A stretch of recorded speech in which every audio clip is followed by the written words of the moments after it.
Hello everyone. Tonight we're starting with the dark, dangerous, and not-so-glamorous world of medieval assassins. Shady characters have crept through castle halls and dark alleys, changing history with a blade and a whisper. While Hollywood makes them look cool, the truth is, being a medieval assassin really sucks. So before you get too comfortable, take a moment to like the video and subscribe, but only if you actually like what I'm doing here. And let me know in the comments where you're watching from and what time it is for you. It's always fun to see who's joining us from around the world. Now, turn down the lights, maybe turn on the fan for some soothing noise, and let's get into tonight's journey together. Let's get this straight. No one in the Middle Ages woke up and said, "You know what? I want to stab a nobleman in the throat for 12 silver coins and the honor of hiding in a barrel for 3 days." Becoming an assassin wasn't a career path. It was more like a final stop on a train ride that had gone horribly wrong. Most medieval assassins weren't mysterious loners trained in mountaintop temples. They were desperate peasants, discredited soldiers, ex-thieves with decent goals, or people so far off the radar of society that they could kill a man and still not be caught in the census. If you were well off, you didn't become an assassin. You hired one. If you had a title, land, or even a goat, you were in charge. But if you've just escaped from a data prison, have a reputation for solving problems, and can sneak into a pub unnoticed, congratulations. Someone somewhere is about to slide a coin purse across the table and whisper a name. And it won't be a cheerful name. You're not being asked to eliminate Bob, the quiet turnip farmer. It's usually a corrupt baron, a bishop with too much gold, or a man with 12 guards and a moat. The pay is great, the job is terrible, but by the time someone considers it, they have nothing left to lose. No family, no future, and certainly no dental plan. Plus, let's not forget the lack of benefits that come with the job. No pension, no glory, no evenings off. You can't hang a sign that says, "Quiet removal by appointment." Just keep quiet, move fast, and never tell anyone what you do for a living. Especially not loudly over a beer at the inn. "Oh yeah, I'm a traveling carpet salesman. Those stains? Dead." So yeah, no one dreamed of being a medieval assassin. They ended up there because the world chewed them up and spat them out, hooded and wielding a rusty dagger. Nobody dreamed of it. No little boy with a wooden sword ever said, "One day, I'll be hiding in a wine barrel waiting to plunge a dagger into some duke's kidney." No little girl ever thought, "I want to live in a pigsty and maybe poison a bishop if the price is right." Assassins weren't ambitious. They were desperate. So who were they? Mostly people life had drop-kicked into the mud. Orphans, starving kids, ex-soldiers with one eye and no pension. Maybe your village got burned down. Maybe your parents got hanged for stealing cabbage. Maybe you had no home, no family, no idea what came next, except you knew it wasn't going to involve bread. Some were escapees, from prison, from public shame, from bad marriages. Some were widows accused of witchcraft just because they outlived their husbands and owned a cat. Some had diseases. Others just looked funny. If medieval society didn't know what to do with you, it simply erased you. And when you've been erased, killing someone doesn't feel like crossing a line. It feels like paying rent. The first time, probably awful. You throw up afterward. Maybe before.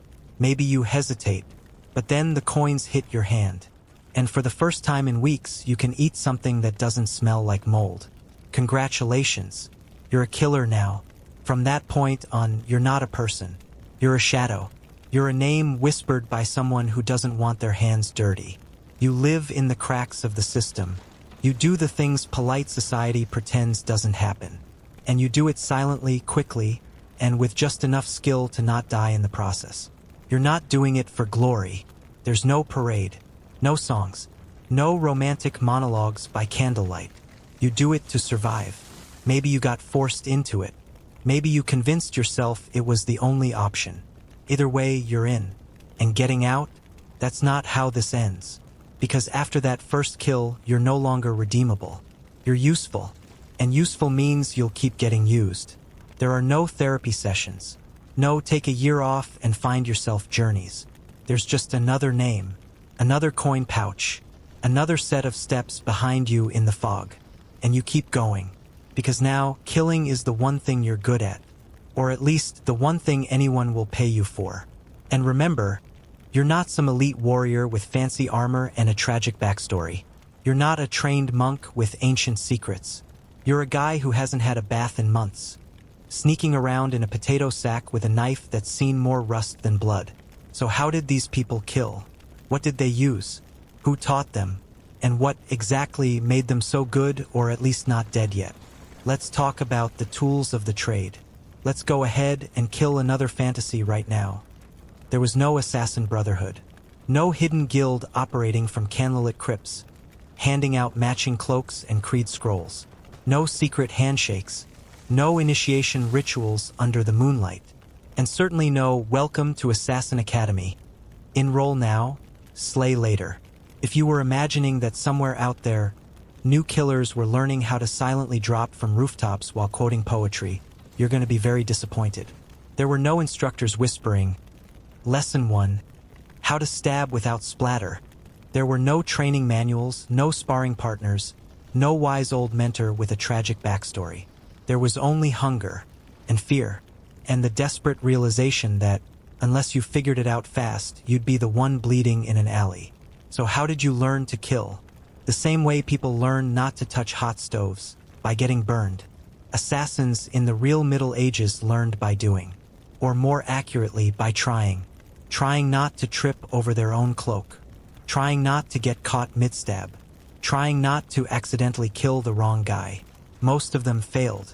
And in medieval times, failing didn't mean a bad review, it meant public disembowelment. Maybe your first job seemed easy. A guard, alone at night. But then he turned around faster than expected. Maybe your cheap knife bent. Maybe you panicked and made noise.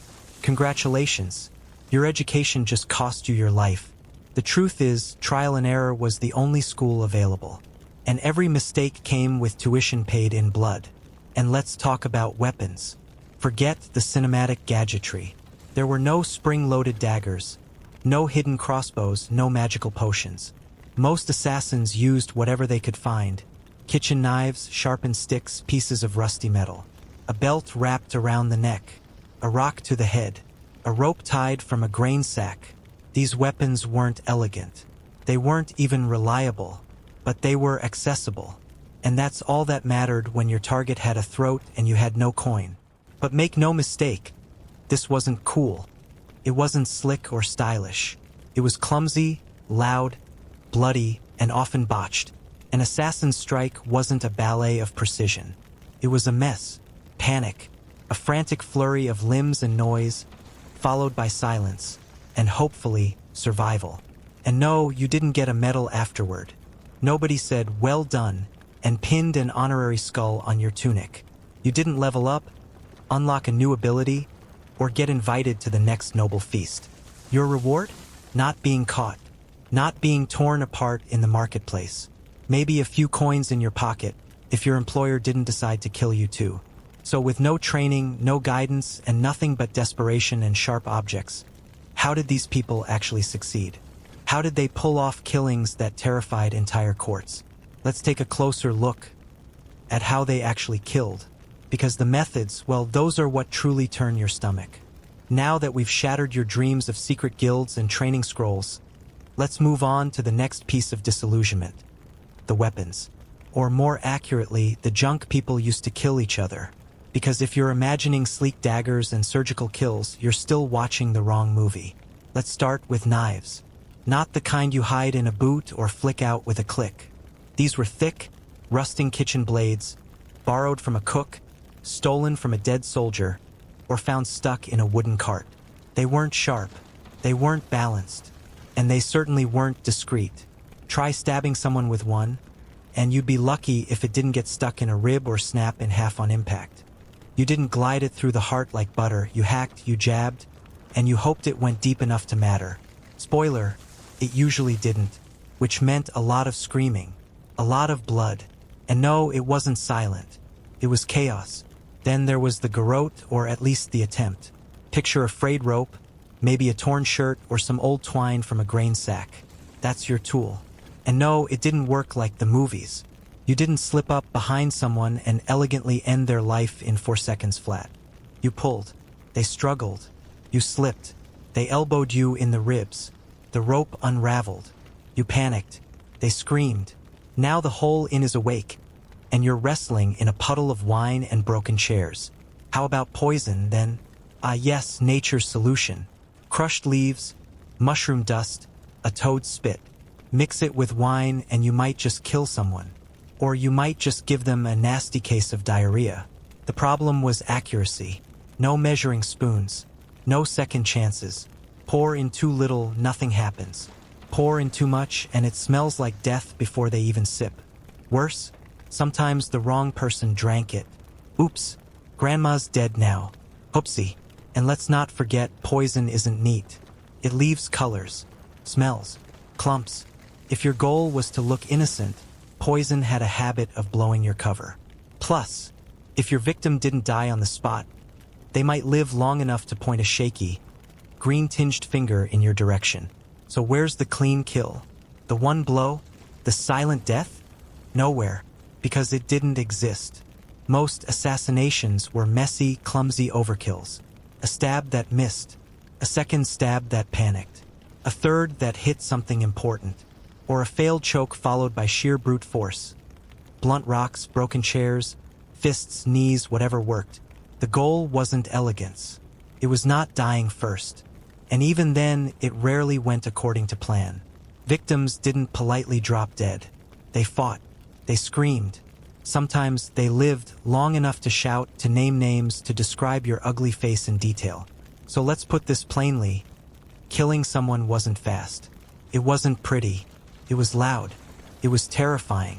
It was like a drunk brawl, but with more blood and higher stakes. Half the time, the would-be assassin ended up dead, killed by their own mistake or torn apart by angry bystanders. Because in the real Middle Ages, people didn't stand around filming. They jumped in with pitchforks.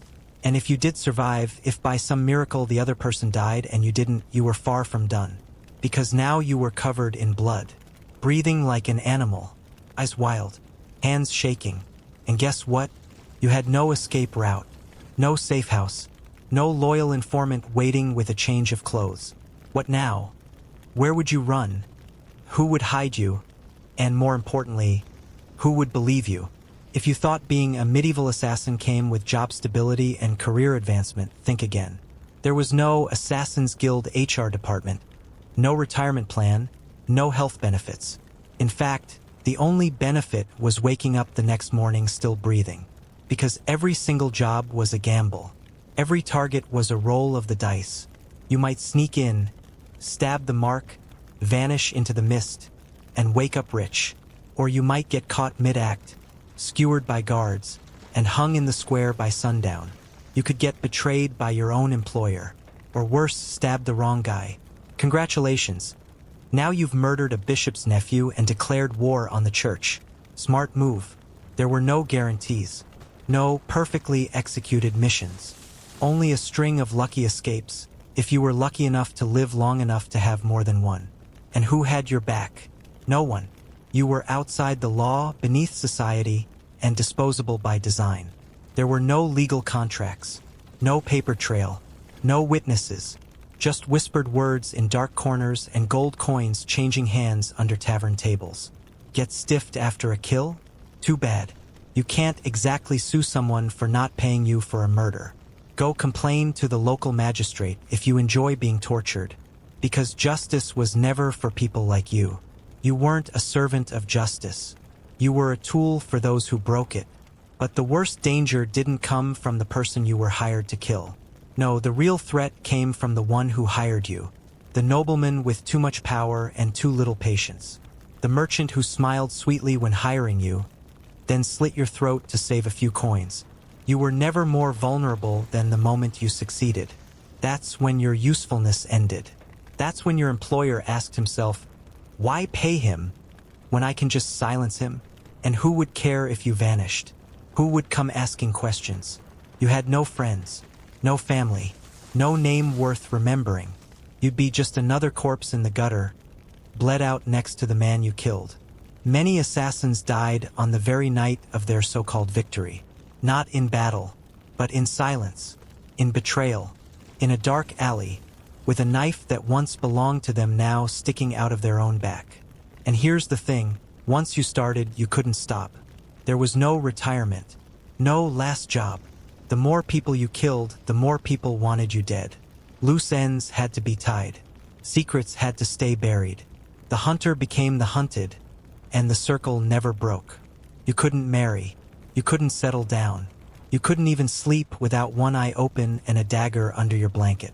You didn't trust anyone. You couldn't afford to, because everyone knew what you were, and no one likes a killer hanging around. So you ran, from town to town, from job to job, telling yourself, just one more. But it was never just one more. Blood calls for blood. And when you make a living by spilling it, it eventually calls for yours. Which leaves only one question. What happens to someone who lives this way? Do any of them grow old in peace? Do they retire to a quiet cottage by the woods? Or do they all vanish? Like shadows fading at dawn? No name, no grave, no legacy, just a whisper, a rumor, a ghost. And yet, before they disappeared, they all had to face one final truth. Not even the deadliest killer survives forever. Let's be clear about something. Medieval assassins didn't go around stabbing peasants in the night just for fun. No one paid them to kill the poor. Why would they? Killing a farmer doesn't shift power. Slitting the throat of a beggar doesn't change the course of a kingdom. It's not about bloodlust. It's about control. Every hit was political. Every blade moved a piece on the board. The targets? Always people who mattered too much. Nobles, lords, bishops, local commanders, people with land, armies, followers, people whose deaths would ripple across provinces. Assassination wasn't a crime of passion. It was a silent war tactic. These weren't street-level murders. These were shadow campaigns, launched behind velvet curtains, fueled by whispers and gold. And these targets, they weren't just lounging around unprotected. No, they lived behind stone walls and iron gates. They traveled with bodyguards, slept with hounds under their beds, ate food prepared by loyal servants who tasted every bite first. Their homes were fortresses, their routines unpredictable. Every hour someone was watching. To reach them, a killer had to outthink not just the target, but the entire system wrapped around them. A single wrong footstep, one creaky stare or misjudged dose of poison, and it was over. And not in a clean, merciful way. Because here's the rule. No second chances. You get one moment, one breath, one opening. Miss it, you die. Let's say you lunge. And miss. The target screams. Guards flood the room. There is no elegant escape. You're cornered, beaten, stripped. And then comes the real horror. They don't kill you. Not yet. Because they want to know who sent you. So they take their time. Or maybe your poison works too slowly. The noble recovers. And now you've made an enemy whose resources stretch farther than you can run. You live just long enough to watch your own doom track you down. And here's the final twist of the knife. Even if you succeed, you're not safe. Because the moment your blade does its job, the world shakes. Power shifts. People panic. And when the dust settles, someone wants revenge. Assassins rarely know the full story. They don't ask why. But those who lose someone important, they always ask. And they don't stop until they find out. Which means the man who hired you might be the first to offer you up. After all, what better way to prove innocence than to deliver the killer? A successful hit doesn't mean freedom. Sometimes it's a death sentence with a longer timer. So when people talk about medieval assassins like they were some elite order of shadow warriors, maybe pause and consider this. Their job was never clean, never noble, never safe. Their targets were the most protected, the most dangerous, the most vengeful. And when people who live in the light get murdered by hands in the dark, the shadows don't stay quiet. Because in the end, when assassins start taking out kings and priests and warlords, no one sleeps well. Not the rulers, not the rebels, not even the killers themselves. And what happens when the darkness that served them turns around and devours them? He no longer remembers the last time he lived under his real name. If it even still exists. Perhaps it was buried with the first man he killed, or maybe it disappeared the moment he accepted gold for a life. Since then, he has existed only under borrowed identities, each one crafted with care, worn like a second skin, then discarded just before it becomes fatal.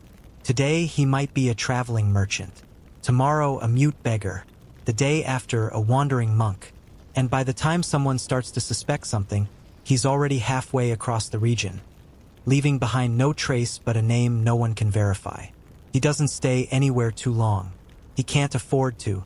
One wrong glance from a familiar face, one conversation overheard in a tavern, and suddenly he's being hunted.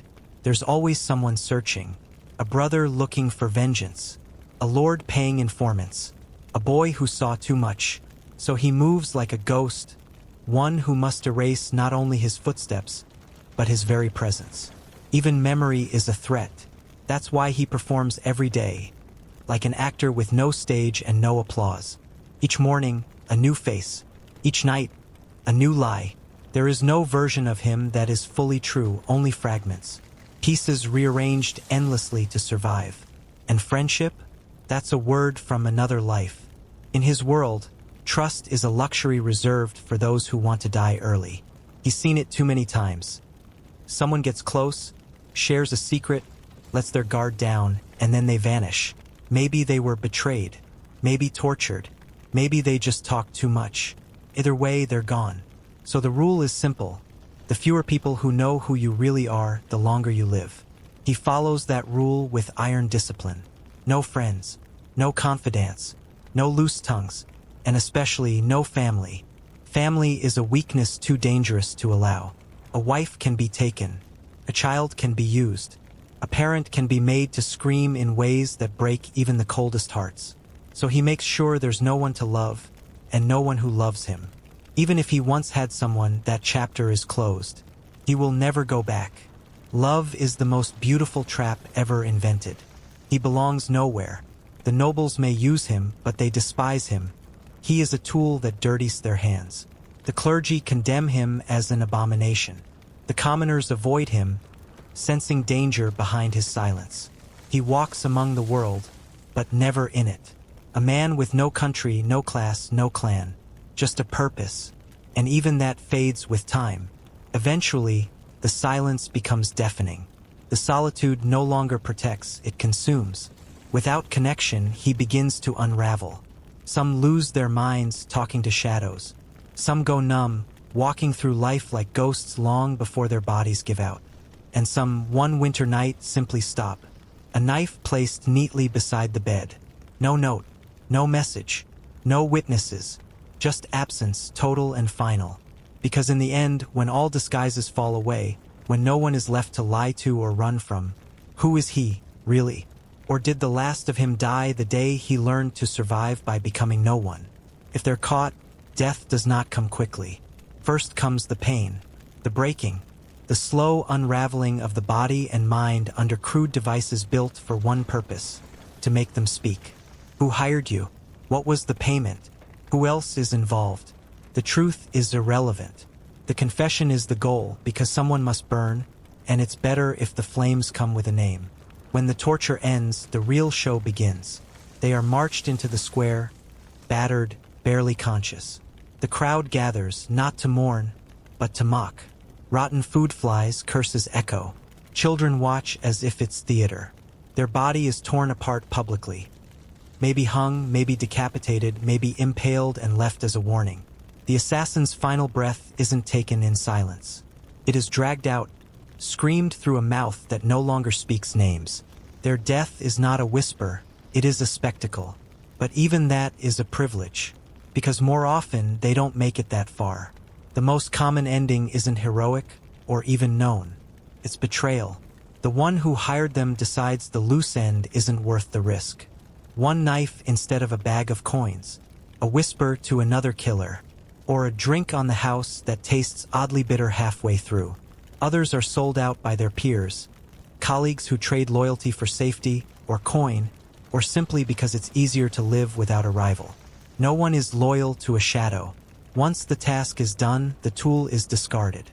If by some miracle they escape both the blade and the betrayal, life does not return. There is no retirement for those who've lived by the sword in silence. There is only running forever, always moving, never resting. Every knock at the door, every step behind them, every stranger's glance could be the end. They are not free. They've merely postponed the inevitable. Success in this world is just a delayed execution. There is no glory, no legacy, no name etched in stone. If anyone remembers them, it's in whispers. Someone dangerous once passed through here. They are not mourned. They are not prayed for. No tombstones bear their name. No candle is lit in their honor. Even if they help tip the scales of power, they vanish like smoke, erased from history by the very people who once needed them most. So if you've ever thought being an assassin looked cool, if you imagine cloaks, daggers, and secret missions like in the stories, remember this: they are not guardians of the light, hiding in the shadows for noble causes. They are not heroes misunderstood by the world. They are souls already lost, slowly dying inside the very darkness they chose to live in. Strip away the myth. Tear down the fantasy. There is no secret nobility in this story. No halo glowing faintly behind a hood. No whispered tales of unspoken victories or justice served from the shadows. These are not the nameless heroes that stories and games try to paint. They are not protectors of the realm, sacrificing themselves in silence. No, they are the ones not allowed to have names. The ones history refuses to record. Everything you thought you knew, every cinematic leap, every poetic stab, every slow-motion escape, is nothing more than legend polished to a shine. The truth is darker, colder, bleaker. They are not symbols of precision, control, or discipline. They are not chosen. They are abandoned, discarded by a world that had no room for them. A world that gave them no choice but to disappear into the void and become what they had to be to survive. They don't kill for cause. They kill because they have nothing else. No place, no voice, no worth. Every drop of blood they spill isn't a step toward glory. It's a scream no one hears, a cry from the broken edge of existence. They were not born to be killers. No one is. But when hunger becomes your closest friend, when rejection is the only greeting, and when society teaches you that you are nothing but filth, something changes. You stop dreaming, you stop hoping, and you start surviving. The blade isn't a weapon of purpose. It's a last resort. It's the tool of someone who no longer believes in the rules of a world that never gave them a fair chance. And so they walk into darkness, not out of ambition, not out of ideology, but because the light closed its doors long ago. This isn't an attempt to justify the act of killing. It isn't an invitation to sympathize with those who dealt in blood. It's simply a mirror, cold, unforgiving, reflecting a truth most would rather not see.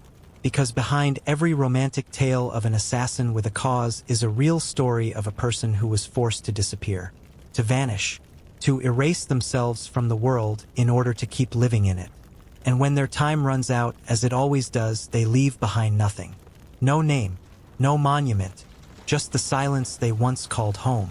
So here's the question, not to judge, but to linger. If you were backed into a corner like they were, what would you become? Would you starve quietly, a forgotten face in a forgotten alley? Would you kneel forever, bowing to a system that never let you stand?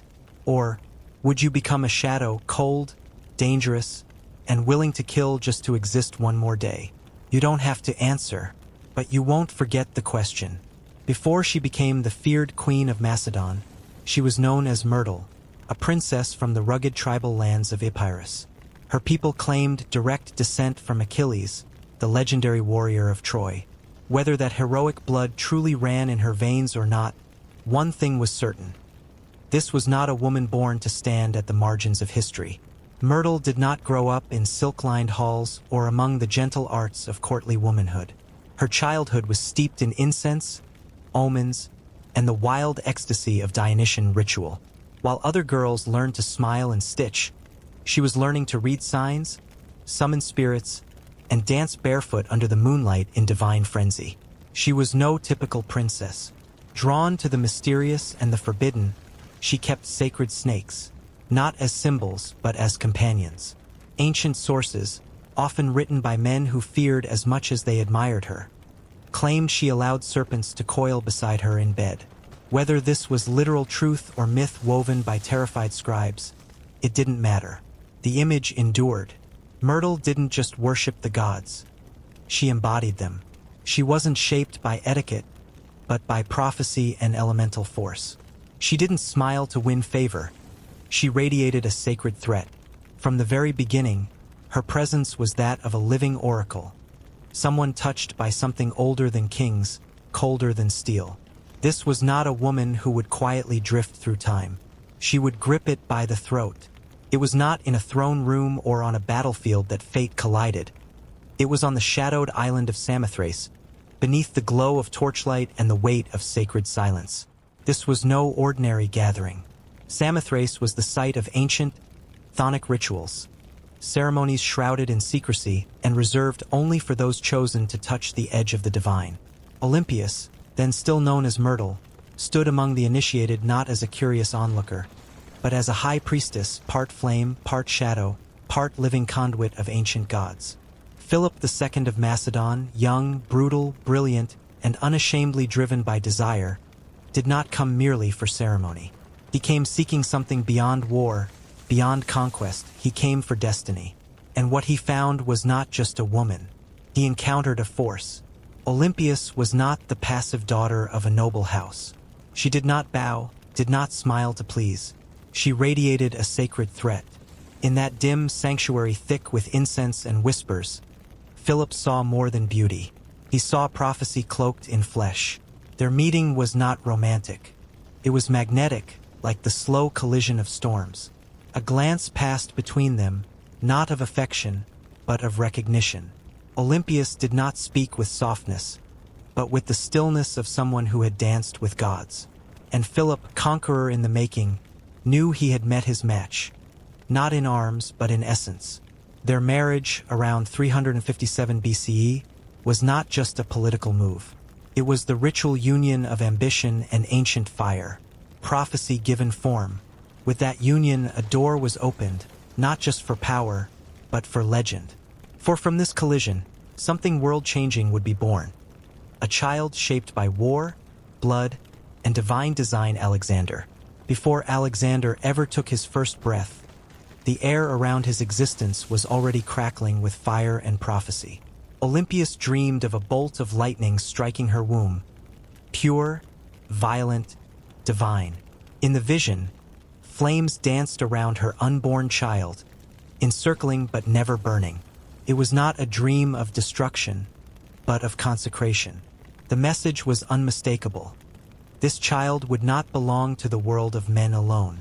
Philip, too, was visited by omen. He dreamed of sealing his wife's womb with the image of a lion, majestic, regal, and untouchable. To the ancient world, the lion was not just a beast, but a living emblem of royalty, dominance, and celestial protection. These were not idle dreams. In an era when the divine and the earthly were woven into one, these visions were seen as sacred proclamations, signs that the child to come was not born of chance, but of cosmic intention. And Olympias did not deny it.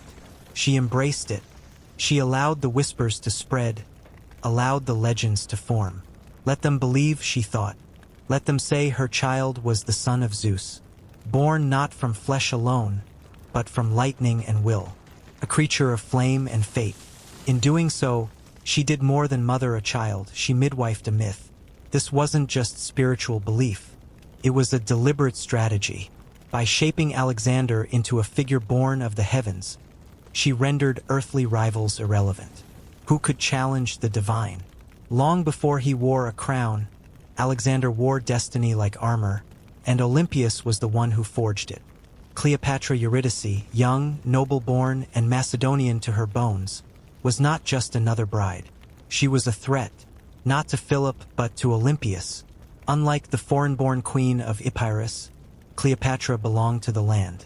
Her bloodline was unbroken, native, and favored by the powerful elite of Macedon. She wasn't to be confused with the later Cleopatra of Egypt. This one was no seductress of empires, but something far more dangerous, a legitimate contender to reshape the royal line. Her uncle, Attalus, one of Philip's most trusted generals, stood firmly behind her. With political backing and the full weight of native legitimacy, Cleopatra had become more than a wife. She had become a symbol. Olympias saw it clearly. This was not about jealousy.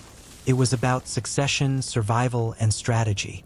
If Cleopatra bore Philip a son, that child would be Macedonian in every sense: blood, origin, and allegiance. And Alexander, the half-Epirot boy with fire in his veins, could be quietly pushed aside. Macedon, steeped in tribal pride, favored its own. The whispers had already begun. Is Alexander truly the son of Philip, or a god, as his mother claims? What once served as a mythic shield now threatened to become a wedge. Then came the moment that shattered the court. At the wedding feast of Philip and Cleopatra, Attalus, emboldened and drunk, mocked Olympias and questioned Alexander's parentage before the gathered nobles. The insult wasn't subtle. It was calculated, and it landed like a knife. Alexander stormed out. Olympias vanished from court, retreating to Epirus. But this was not surrender, it was maneuver. The palace in Pella was no longer just a seat of power. It had become a battlefield. Olympias fought not with armies, but with omens, serpents, dreams, and dread. From the shadows, she spun her influence. She stirred loyalties. She waited, because she knew thrones weren't just won by blood. They were held by those who understood fear.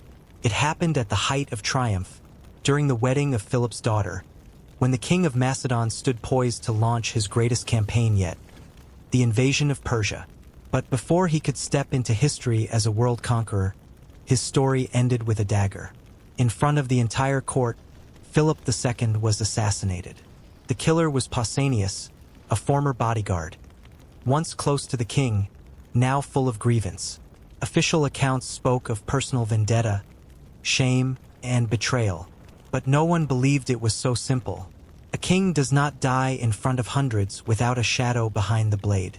Then came the second wave of blood. Cleopatra Eurydice, the young Macedonian queen, and her infant son were dead within days.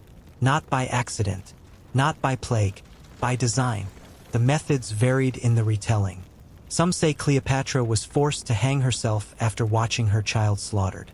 Others say Olympias had the infant thrown into a funeral pyre. What mattered was not how, but why. Olympias didn't merely remove threats. She erased them. The court went silent. But whispers moved faster than truth. Could it be? Did Olympias orchestrate it all? The wedding, the insult, the retreat, the murder? No one had proof. No orders found. No words recorded. But everyone felt it. Her presence in the aftermath, thick like incense. The motive was clear. Philip gone. Cleopatra gone. The throne now stood beneath her son. And yet no one dared accuse her. Because Olympias was not just a grieving widow or a jealous queen. She was the mother of a god-king. And in Macedon that meant one thing: her reach went beyond the earthly. Her hands, perhaps, had blood, but her shadow carried prophecy. And prophecy in that world was more powerful than justice. When Philip fell, Alexander rose, swiftly, cleanly, without resistance. In a court known for ambition, betrayal, and blood, such a smooth transition was more than rare. It was orchestrated, and the conductor was Olympias. The boy may have been the son of the king, but that alone would never have secured the throne. Not in Macedon. Not in a palace where cousins murdered cousins and loyalties turned overnight. No, Alexander's rise was not fate. It was construction. Every threat to his claim had already been silenced, erased, or buried under layers of prophecy and fear. Cleopatra Eurydice and her infant were gone, one way or another. But they weren't alone.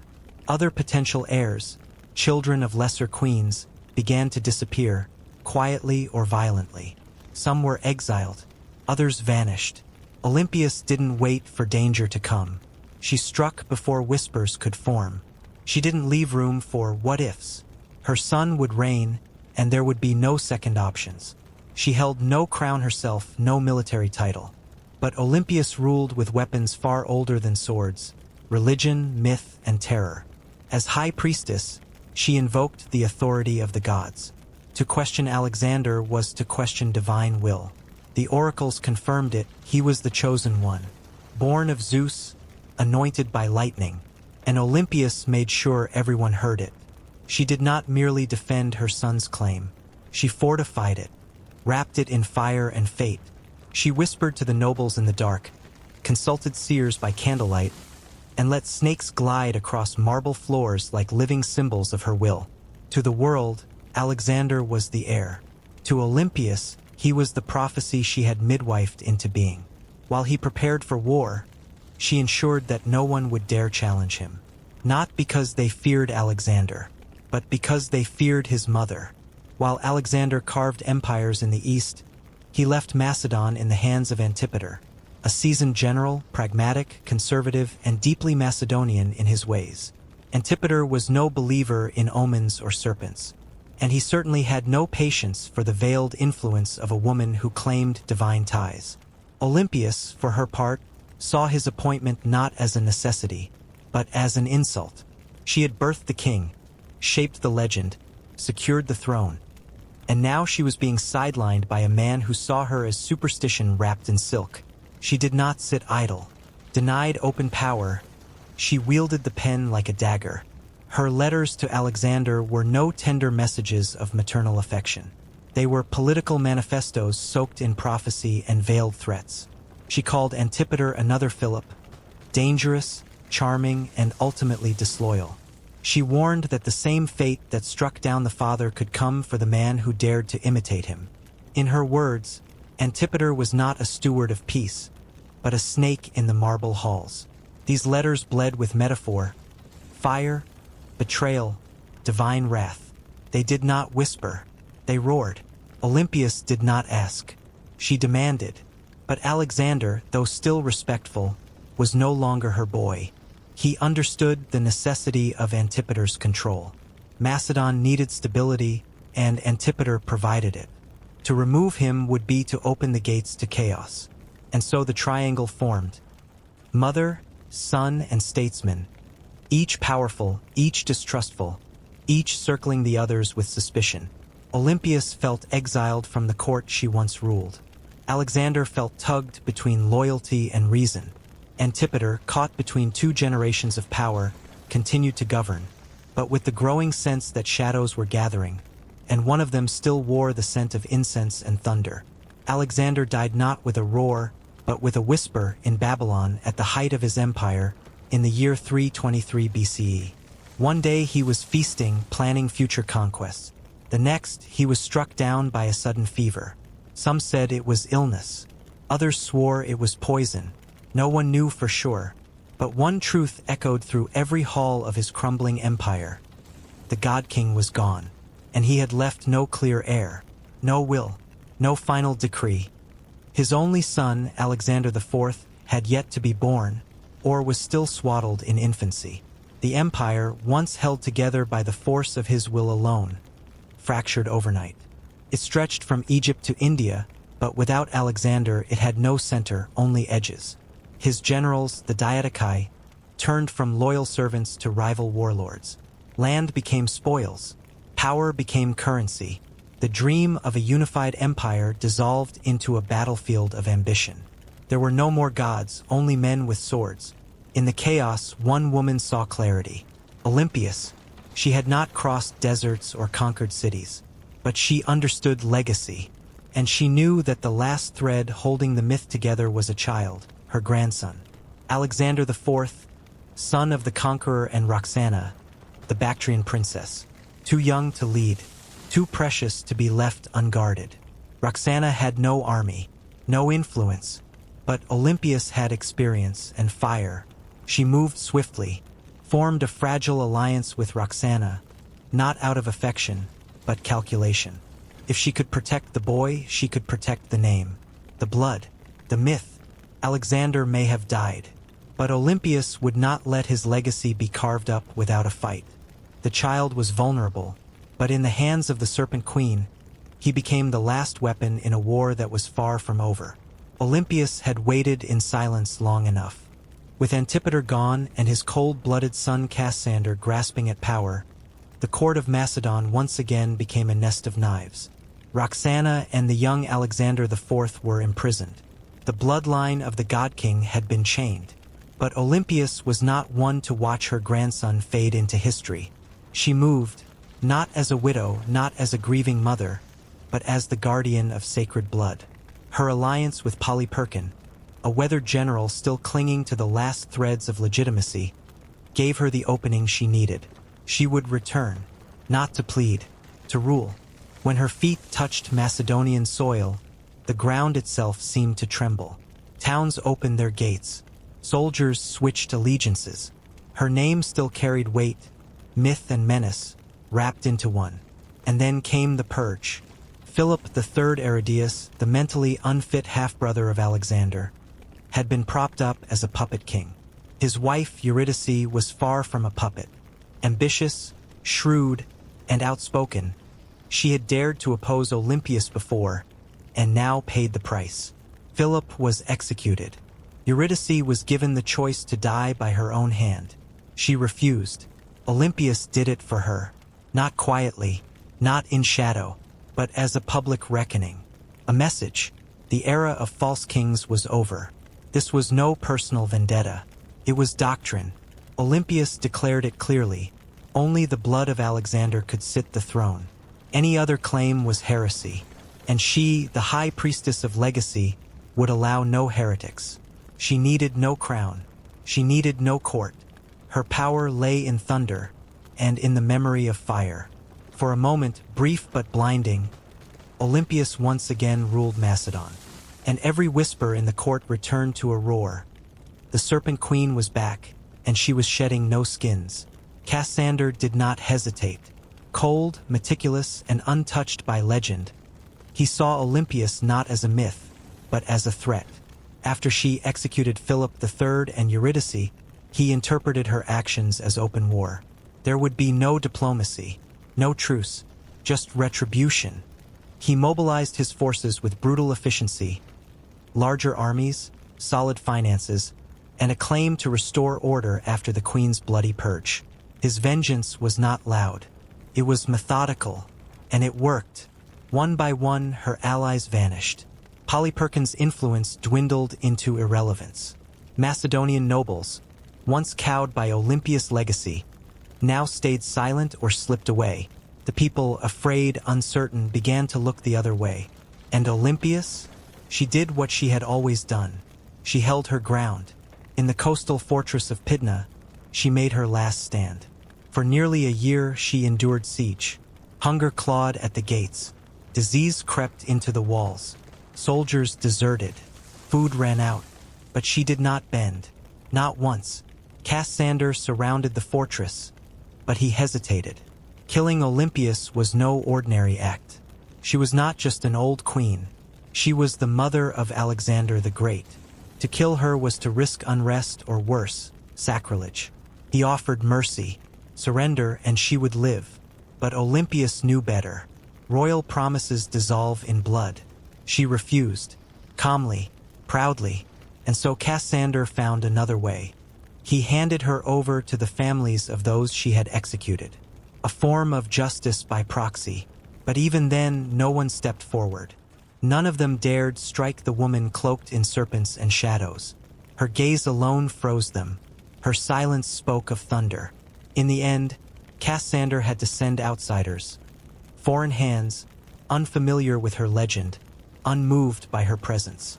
Olympias died not on a throne, not surrounded by priests or fire, but in the dirt, unarmed, unwept, unbroken. She did not plead. She did not kneel. She stood, eyes open, as if watching destiny complete itself. No crown, no torchlight, only death. And yet, in that silence, history shuddered. The Serpent Queen had fallen, but she had not bowed. Olympias did not die with a crown on her head or glory at her feet. She died alone, in the dust, executed by strangers who did not know her name, only the orders they were given. But death did not erase her. History did not forget. Her body may have been broken, but her legend remained. twisting through the marble halls of Macedonia like smoke, like a serpent that refused to vanish. She did not vanish. She lingered. She was never the picture of a gentle mother. There were no lullabies in her story, no warm embraces by the hearth. She did not step back so her sun could shine. She carved the path for him, clearing it with blood and fire. Without her, there would be no Alexander the Great, no divine son of Zeus, no thunderbolts, no lions, no boy king destined to rule the world. It was Olympias who spun the myth and then breathed it into life. Her weapons were not forged in fire, but whispered in dreams. She wielded prophecy like a blade and draped herself in fear as if it were armor. Every omen, every vision, every flicker of divine wrath, she turned into strategy, into power, into protection. Men hesitated before they dared raise a sword. Kings blinked before they issued commands. Olympias was not a ruler in title, but in presence. She haunted the throne even when it was not hers. She was not loved, but she was remembered. She was not soft, but she was necessary. In a world where mercy was weakness, she chose survival. She lived, fought, and died as a priestess of destiny. And though her body fell, her shadow never left the palace. Olympias, Serpent Queen, still coils in every story ever told about gods walking as men. ChatGPT to NOI. Olympias was never just a character in someone else's story.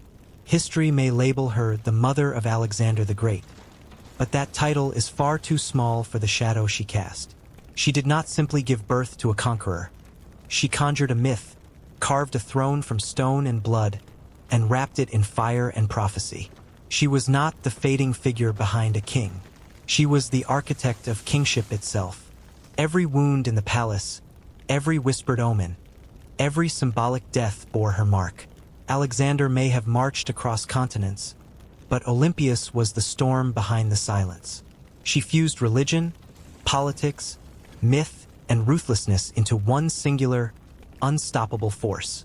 She did not reign from a seat of power, but from behind veils, behind visions. Yet her grip was no less iron. Her symbol was never a crown. It was the serpent, the prophecy, the burning dream. She didn't vanish from history. She vanished into it, lurking, coiling, ready. Her name is invoked whenever power wears the face of a woman and fear trails behind her footsteps. Not as praise, not even always as truth, but always as warning. Olympias does not rest quietly. She coils in the corners of history like a serpent awaiting spring. And though the pages have turned, the hiss of her name still slithers through the halls of power. On the sun-drenched island of Crete, just a few miles south of the modern city of Heracleion, there lies a place that defies easy description. It is not quite a palace, not merely a ruin, and certainly unlike any other structure that survives in the known world. This is Knossos, once the pulsing heart of the Minoan civilization.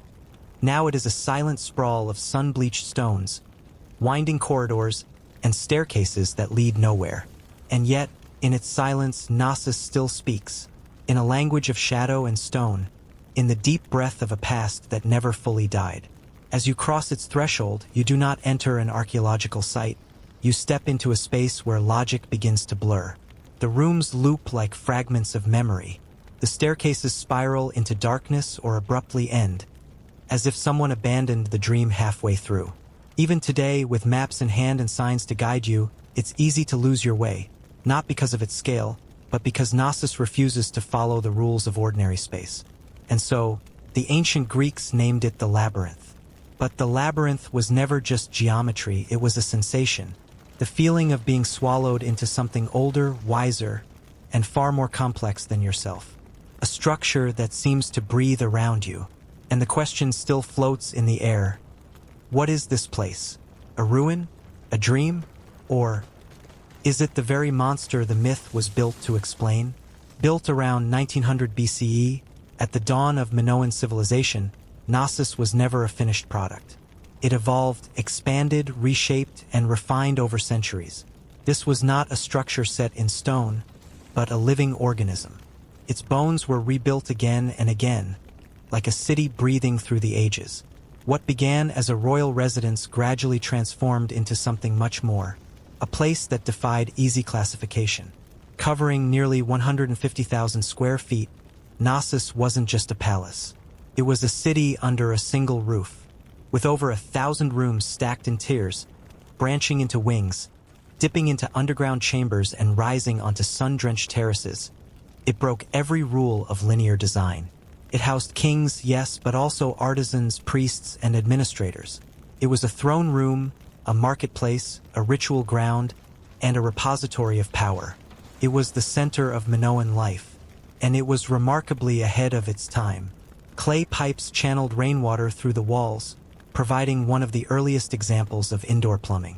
Multi-storied apartment units featured living spaces, storage rooms, and sanctuaries arranged with architectural precision. Light wells brought sunlight deep into the building's core, while open staircases and air shafts cooled the interiors like a passive air conditioning system. Every detail served a purpose, yet also whispered of something more. This wasn't just engineering. It was worldview carved into stone. A civilization seeking harmony with nature, embedding sacred spaces into daily life. A place designed not just to function, but to mean something. And as its walls twist and fold upon themselves, one question begins to stir. Was this really a palace? Or was it the labyrinth itself? Sir Arthur Evans was not just an archaeologist. He was a man gripped by myth. Born in 1851, with a mind sharpened by classical education and a heart captivated by Homeric tales, Evans was drawn to the ancient world with a storyteller's fervor. What fascinated him most was the legend of the Minotaur, the half-man, half-beast trapped in an unsolvable labyrinth. To Evans, it was more than fiction. It was a puzzle waiting to be unearthed. In 1900, he purchased a patch of land in Crete where local farmers had discovered strange seals and shards of ancient pottery. As he began digging, Evans realized he was standing on something vast. What emerged was not a simple ruin, but an immense, multi-layered architectural marvel. A palace, yes, but more than that, a world unto itself. Throughout the excavation, the same motif kept appearing. The bull, painted on frescoes, etched into stones, molded into amulets. Horns of consecration crowned the rooftops. Scenes of bull leaping hinted at ritualistic acts. The echoes of the Minotaur myth pulsed through every wall. And as Evans traced the layout, its maze-like complexity, its twisting halls and sudden turns, he made a bold conclusion. This was the labyrinth. Yet the people who built it left no known name. So Evans named them the Minoans after King Minos of legend. Thus, a civilization was reborn not merely from stone but from story. And with it, a new question emerged. Had Evans uncovered a myth? Or had the myth always been history in disguise? The myth is as ancient as it is haunting. King Minos, ruler of Crete, demanded a grim tribute from Athens. 7 boys and 7 girls each year, sent not for ransom or diplomacy, but as offerings to a beast. That beast was the Minotaur, a monstrous creature, half man, half bull, locked deep within a labyrinth so complex that escape was impossible. The maze itself was said to be crafted by Daedalus, the greatest architect of legend. And within it, the Minotaur waited. Enter Theseus, the prince of Athens. Brave and defiant, he volunteered to be part of the next tribute. Not as a victim, but as a slayer. With the help of Ariadne, Minos' daughter, he entered the labyrinth holding a single thread. He killed the beast and followed the thread back out. An act that has echoed through millennia as a tale of courage, cunning, and salvation. But beneath the myth lies something deeper. Some scholars believe the labyrinth is a symbol of political entrapment. At the height of Minoan power, Athens may indeed have been subjugated, forced into tribute. The Minotaur becomes a symbol of tyrannical power. Terrifying, hidden, inescapable. The labyrinth is not just a prison of stone, but of domination and fear. Others see the story as psychological. The labyrinth is the mind. The twisting corridors are thoughts, doubts, memories. The Minotaur is the darkness within, the rage, the fear, the unspoken trauma. Theseus is the self, stepping into shadow, guided only by intuition, memory, or love, the thread. To face the beast is to confront the hidden self. To emerge is to transform. And then there's Knossos. Its architecture mirrors the myth too well to be coincidence. The palace is the body, the labyrinth its soul. Myth did not spring from thin air, it was built, stone by stone, over centuries. So we ask, was the Minotaur real? Or was the real monster the one built into the walls themselves? From around 2600 to 1400 BCE, long before the Parthenon graced Athens or Roman legions crossed Europe, a luminous civilization flourished in the heart of the Mediterranean. The Minoans of Crete were not just early, they were extraordinary. Often hailed as one of the first true civilizations of Europe, they crafted a world that pulsed with trade, beauty, and spiritual depth, centuries ahead of their time. Crete's strategic position, nestled between east and west, transformed it into a crossroads of ancient commerce. The Minoans turned this into an art form. Their ships, sleek, fast, and silent, glided across the Aegean and beyond like arrows through water, connecting Egypt, Mesopotamia, the Levant, and even distant Spain. From their ports came saffron, fine pottery, copper, olive oil, and intricate luxury goods. In return, ideas flowed, spiritual, artistic, architectural. But perhaps most striking was how they chose to wield power. The Minoans didn't build walls, they built relationships. No fortresses, no conquest. Instead, palaces, sanctuaries, plazas, and open spaces. Their authority radiated not from force, but from ritual, symbolism, and the magnificence of design. This was power sculpted from meaning, not muscle. They were pioneers, urban planners, hydrologists, artists. They shaped cities around ceremony, commerce, and spiritual rhythm. Their legacy wasn't an empire, but an idea, a way of being. And like sunlight on Aegean waves, it flashed brilliantly before vanishing into mystery. So if the Minoans did not conquer with swords, what sustained their influence? What animated their society from within? The answer lies deeper, in their symbols, their sacred spaces, and the spiritual architecture of Knossos itself.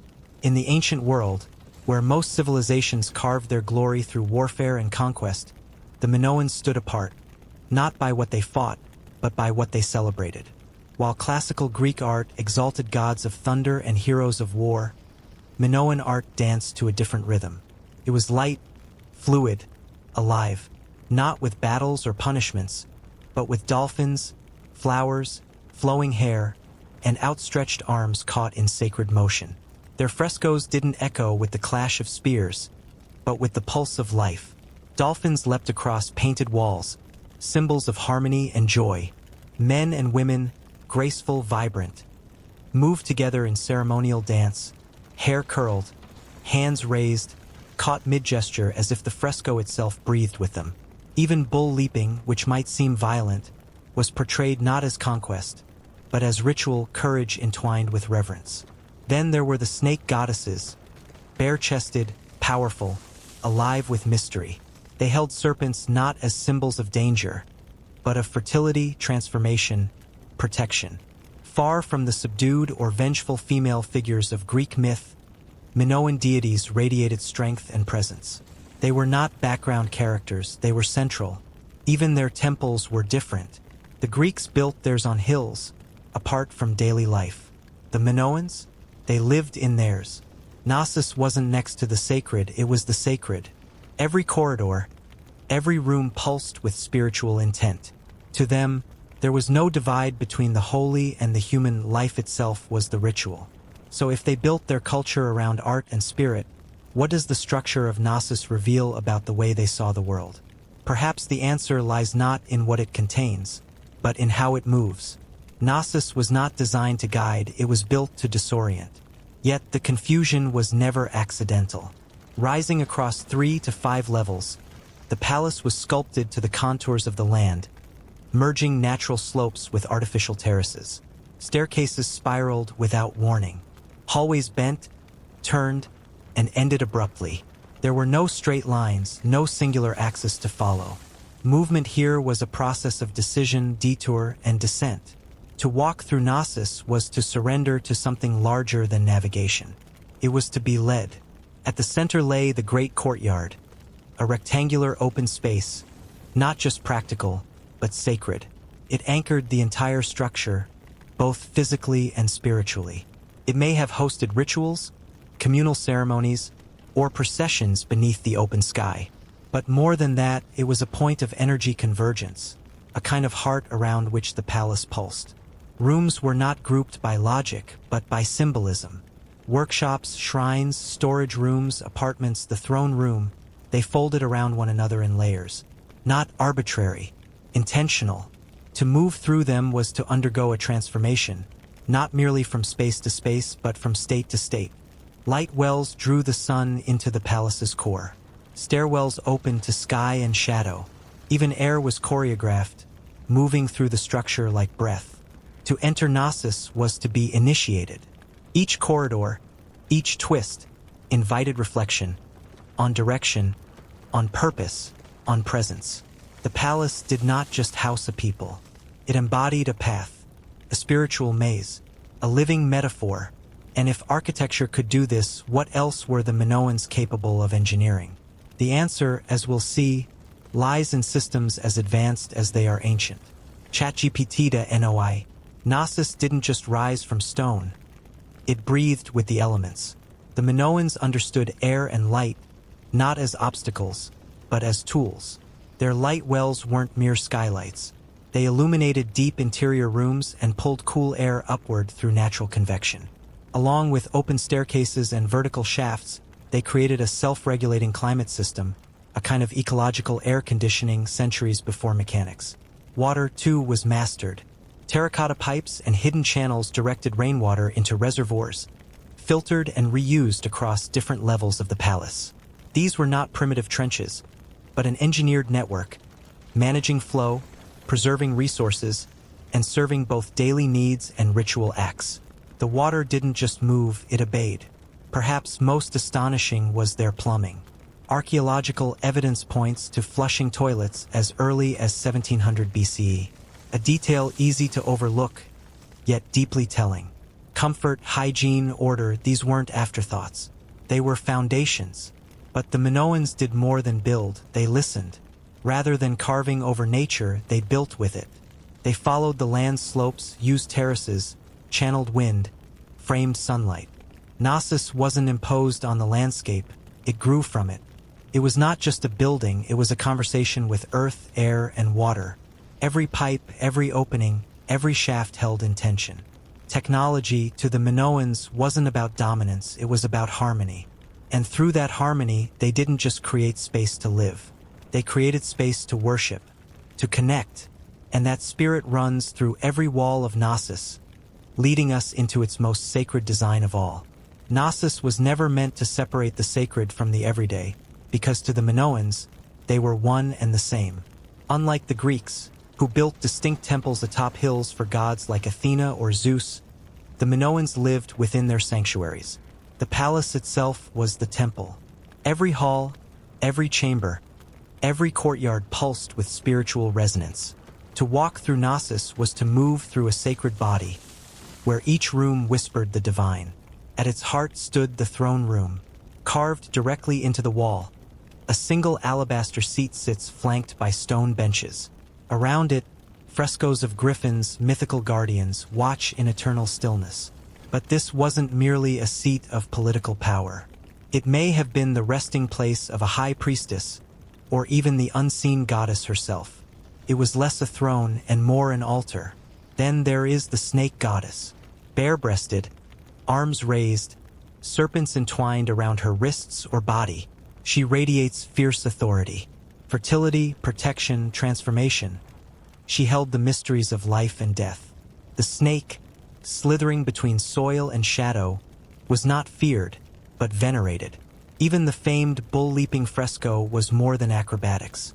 Young men and women vaulting over bulls in graceful defiance. It wasn't a show, it was a sacred ritual.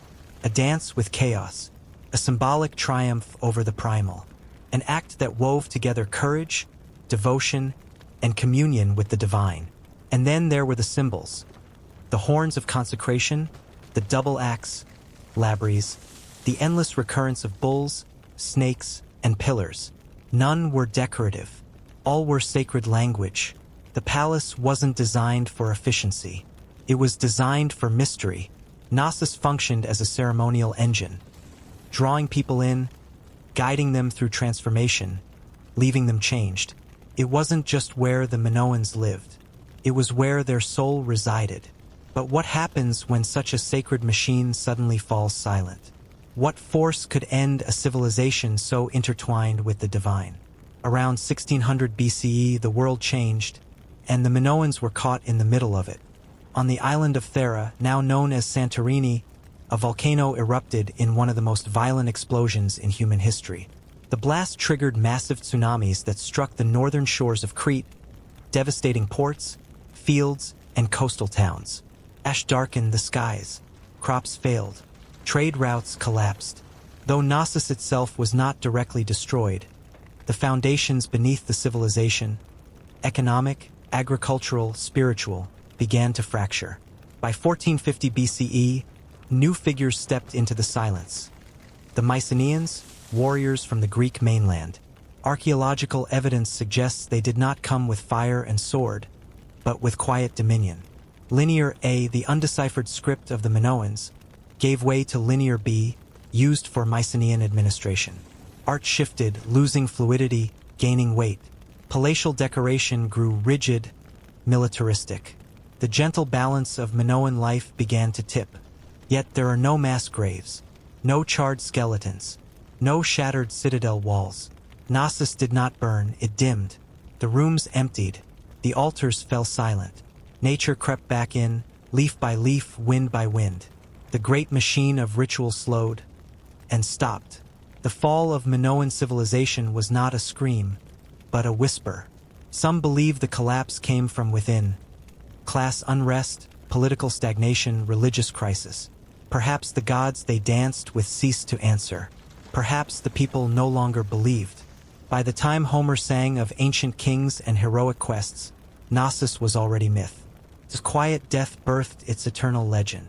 A civilization that ruled without war, vanished without a trace, except in stories. But the earth remembered, and one day, a man with a shovel and a dream would come, determined to make the myth breathe again. In 1900, Sir Arthur Evans, a British scholar with a passion for Greek mythology, set foot on a sun-drenched hillside in Crete. Local farmers had uncovered strange seals and pottery fragments, whispers from the earth hinting at something ancient. Evans wasn't just looking for ruins. He was chasing a legend. So he bought the land at Knossos and began to dig. Not only through soil, but through layers of forgotten memory. What he found stunned him.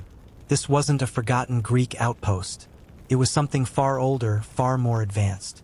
Winding corridors, bull motifs etched in stone, frescoes of acrobats leaping over charging beasts, snake goddesses radiating divine power. It all mirrored the myth of the labyrinth and the Minotaur. Evans concluded, this was the source. This was the palace of Minos. He named the civilization Minoan. But Evans didn't stop at excavation. He began to reconstruct. Using reinforced concrete, he rebuilt columns, stairways, even the throne room. Critics accused him of projecting imagination onto evidence. Was he restoring or rewriting? Still, others believed he preserved what time threatened to erase. Through his work, Evans reignited the flame of a lost world. He introduced the Minoans to modern consciousness, reminding us that before classical Greece, there was something dazzling, spiritual, and sophisticated. He uncovered Linear A script still undeciphered, leaving behind questions as powerful as any answers. Evans didn't just unearth stone. He resurrected a soul. He gave myth its architecture and memory its form. And what the Minoans couldn't write in words, they spoke through images, symbols, rhythm, and beauty. And so we now follow those clues into their true language, art. The Minoans left behind no decipherable scriptures, no grand epics carved in stone. Their primary script, Linear A, remains unreadable to this day. No known text tells us what they believed, how they governed, or what their gods demanded. Instead, they spoke in silence. They communicated not through written laws, but through symbols, space, and art. To understand them is to read a different kind of language, one of rhythm, ritual, and image. Within the walls of Knossos, every surface becomes a page. Dolphins leap along bathhouse frescoes, not merely decoration, but symbols of joy, freedom, and the sea's sacred presence. Bulls charge through ceremonies and murals, manifestations of natural power and divine ritual. Serpents coil in the hands of goddesses, emissaries of rebirth, guardianship, and the connection between soil, soul, and underworld. Flowers bloom on walls and columns, lotuses, lilies, vines, marking life, seasonality, and cycles of renewal. Dancers spin across the plaster, limbs extended, torsos alive, capturing the beat of sacred celebration. These are not idle images. They are visual scriptures, the spiritual DNA of a people who told their truths without sound. And presiding over it all, the labyrinth, the double axe, carved into stone, painted on altars, etched into ceremonial objects, possibly a symbol of the great goddess, or of thunder, or of sacrificial power. Some scholars even trace the word labyrinth back to labyrinth, making Knossos not just a maze, but the house of the sacred axe. Here, language is visual. Repetition becomes liturgy. The palace is a woven prayer of images. And when you walk through Knossos, you are not walking through ruins. You are reading a living manuscript of spirit. But what happens when architecture itself becomes that manuscript? What message lies in the shape of the maze? The architecture of Knossos was never meant to be merely functional. It was sacred language carved in stone. Every hallway, courtyard, and chamber was more than space. It was a sentence in a spiritual narrative. This was not a palace to rule from, but a structure to worship within. The very design carried intent, layered with meaning and rhythm. One did not simply walk through Knossos, they participated in it. Many scholars believe Knossos was aligned with celestial events. The solstices, the equinoxes, the rising and setting of the sun. Shrines and light wells may have been placed to capture specific beams of sunlight on sacred days, synchronizing the palace with the rhythm of the cosmos. The building itself was a calendar, a clock, a conduit between sky and soil. But more than that, it was a spiritual journey. Corridors didn't just lead you to rooms. They led you through states of awareness. Dark tunnels opened into sunlit courtyards. Murals pulled the gaze inward. It was architecture as transformation, from outer ceremony to inner reflection, from confusion to clarity. And the maze? It was never meant to trap a monster. It was a metaphor, path inward, a test of perception. The Minotaur was never just a creature. It was fear, chaos, the self unexamined. Ariadne's thread? It was memory, intuition, and faith, guiding us back to wholeness. Knossos, then, was not just a story told through architecture. It was the story, its angles, its shadows, its shafts of light. All were verses in a ritual text, a temple you could walk, a myth you could live, and like all great myths, it never truly ended. It simply waited beneath the dust for someone to keep reading. Knossos does not offer conclusions, poses questions. We do not know what the Minoans called themselves. We do not know the words they whispered in prayer, or the exact rites that once filled the palace with music, fire, and breath. The meanings of their symbols are layered in silence. And yet, Knossos compels us to ask about history, about belief, and about the shape of the human soul. The palace may have crumbled, the rituals may have ceased, but the echoes remain. The frescoes still dance on the walls. The horns still crown the rooftops. The silence still speaks. Knossos is not a ruin. It is a sleeping presence, folded into stone. It is not merely architecture, it is a living metaphor, a gospel written in symbols, a myth still unfolding. Here, art, ritual, structure, and story become one. The Minotaur may never have walked these halls, but the labyrinth did, and still does. Every time we trace the past, we walk it again. Knossos is not a finished chapter. It is a riddle that refuses to close. It does not explain itself. It invites us to listen. It waits with patient breath for those who will hear, not to understand, but to feel, because Gnosis is not a place you solve. It is a place you remember, and like Theseus, we too are still following the thread. Ancient engineers weren't just skilled, they knew exactly what they were doing.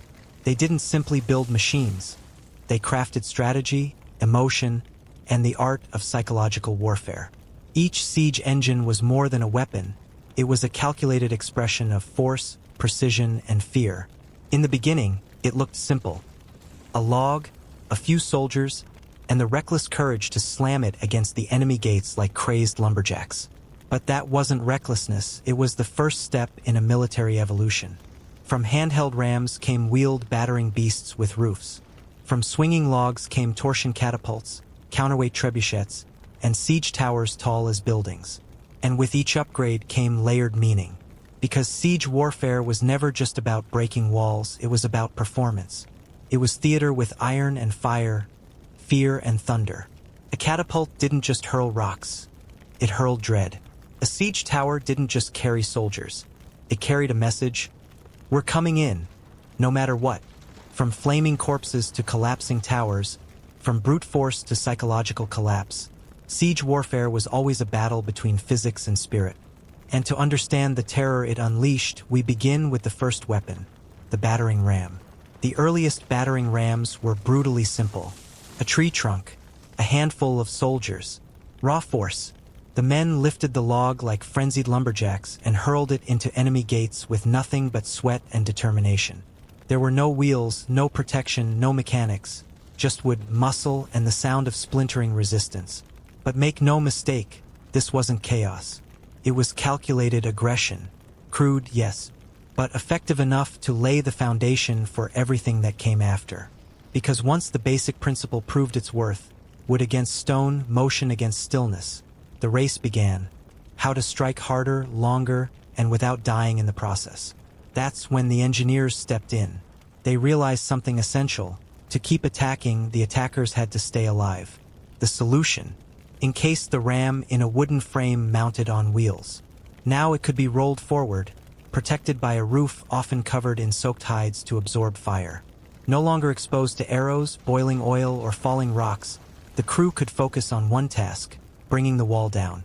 Suddenly, the ram wasn't just a blunt object. It became a weapon of war. The Assyrians took it even further. They made the ram a spectacle. Their siege art from Nineveh shows monstrous devices with iron-tipped heads rolling forward like slow-moving gods of destruction. The message was clear: surrender or watch your walls crumble. The ram didn't need to fire a single projectile. Its sheer presence, its mass, its movement, its thunderous pounding, was enough to break morale before it broke stone. And it didn't stop at the gate. These rams could be redirected to attack weaker sections of the wall, the base of watchtowers, or structural gaps in the architecture. Entire squads operated in unison, attacking from multiple angles. It was strategy wrapped in wood and steel. The Greeks improved the form, sleeker designs, more balanced weight, easier mobility. But it was the Romans who perfected the function. Under their hands, the battering ram evolved into a standardized tool of military dominance. They optimized the frame, engineered suspension systems to absorb impact, and increased the swing force with better leverage and control. They even gave it a name, Ares, Latin for ram. Suspended by chains or ropes inside massive frames, these wooden beams became deadly pendulums. As they swung, they created a rhythmic beat, like thunder echoing through stone corridors. The sound alone was enough to unnerve defenders. But these machines were far from foolproof. Operating one took dozens of men. Pushing, steering, keeping the momentum alive. They had to fend off flaming arrows, dodge rocks, and fix jams on the fly. One broken axle, one spark catching dry wood, and the beast was dead in the water. A dead ram was a dead threat. But when it worked, when the rhythm was right and the blows landed in sequence, it was unstoppable. Would muscle against masonry nerve. A heartbeat of destruction pounding into stone. The only way to stop it was to break it, before it broke you. And if the battering ram was the beast at the gate, then what came next was the archer in the sky, the catapult. If the battering ram was brute force at your doorstep, then the catapult was a whisper of death from the sky. Unlike the ram, which needed to roll up close and slam into stone, the catapult operated from a distance. It didn't knock, it hurled. And what it hurled wasn't just stone, it was fear. You didn't see the soldier. You didn't hear the battle cry. You just heard the wind tear open as a massive object screamed through the air and crashed down somewhere nearby, or right on top of you. Siege warfare had entered a new era, where terror came not from clashing steel, but from silence followed by sudden impact. These machines weren't just meant to destroy walls, they were designed to unravel the mind. When rocks fall from nowhere, when death descends like divine punishment, your thoughts don't run to strategy, they run to survival. That psychological edge was everything. And it began in the 4th century BCE, in the minds of Greek engineers looking for a way to fight smarter, not harder. They wanted reach, power, safety, and so the first catapults were born. Dionysius of Syracuse, the war-hungry tyrant with a taste for innovation, commissioned the first torsion-powered machines. They didn't use fire or steam, but raw tension, created by tightly twisted cords made from sinew, hair, or animal tendon. These cords stored massive amounts of potential energy. Release that energy and you didn't just shoot, you launched devastation. The genius was in the physics. Tighten the cord, wind it tighter still, and you compress power into a single breath. Then release. The result? Stones, javelins, or even flaming payloads hurled hundreds of meters into enemy lines. The Greeks had discovered how to weaponize stored tension, and it changed the face of siege warfare forever. One variant, the ballista, looked like a crossbow scaled for giants.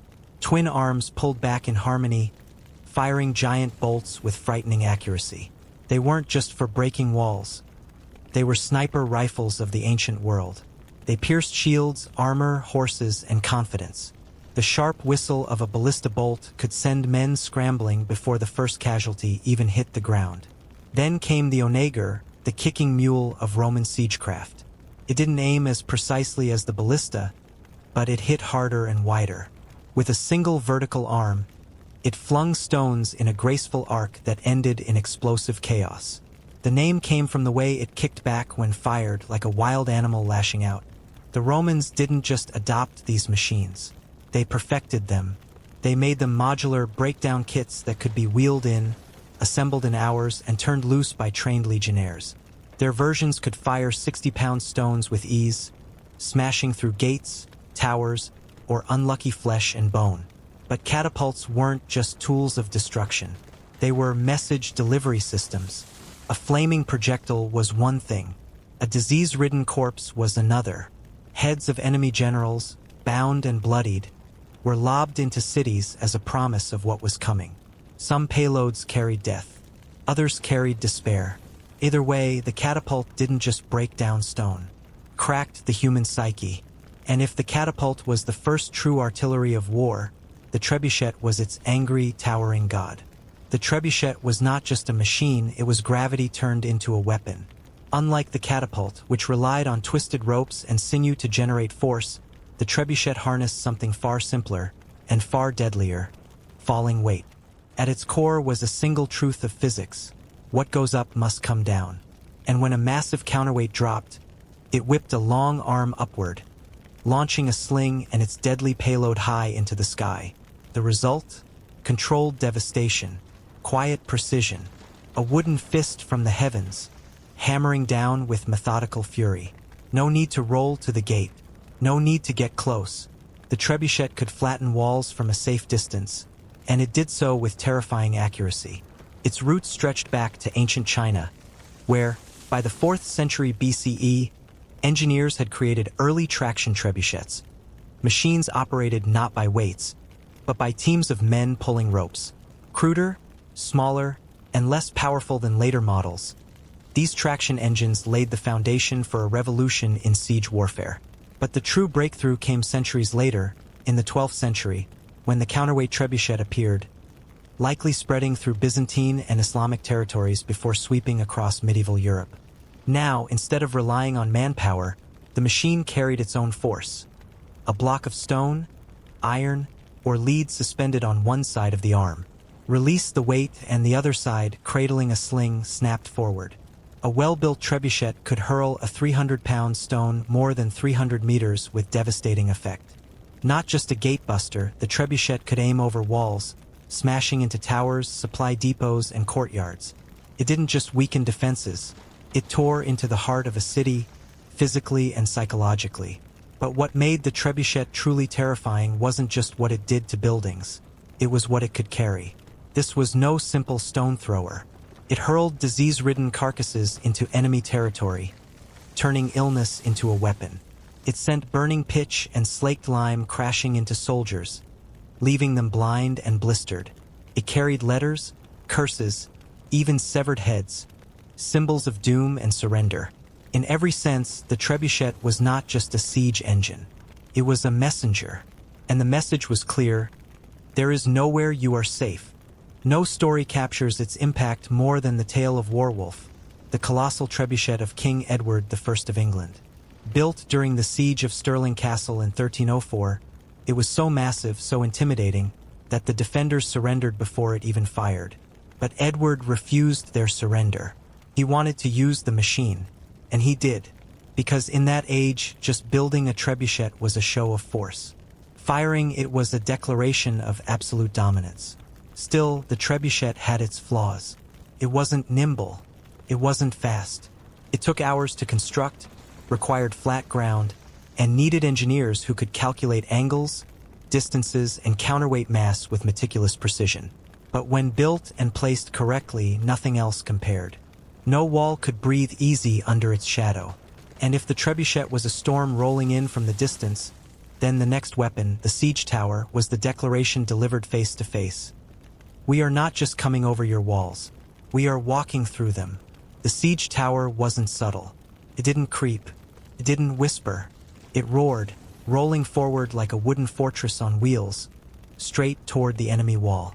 Towering high with multiple floors, these colossal structures were built entirely from wood, covered in wet animal hides to resist flaming arrows and boiling oil. They carried within them entire squads of soldiers, infantry, archers, and engineers, ready to breach the defenses from above.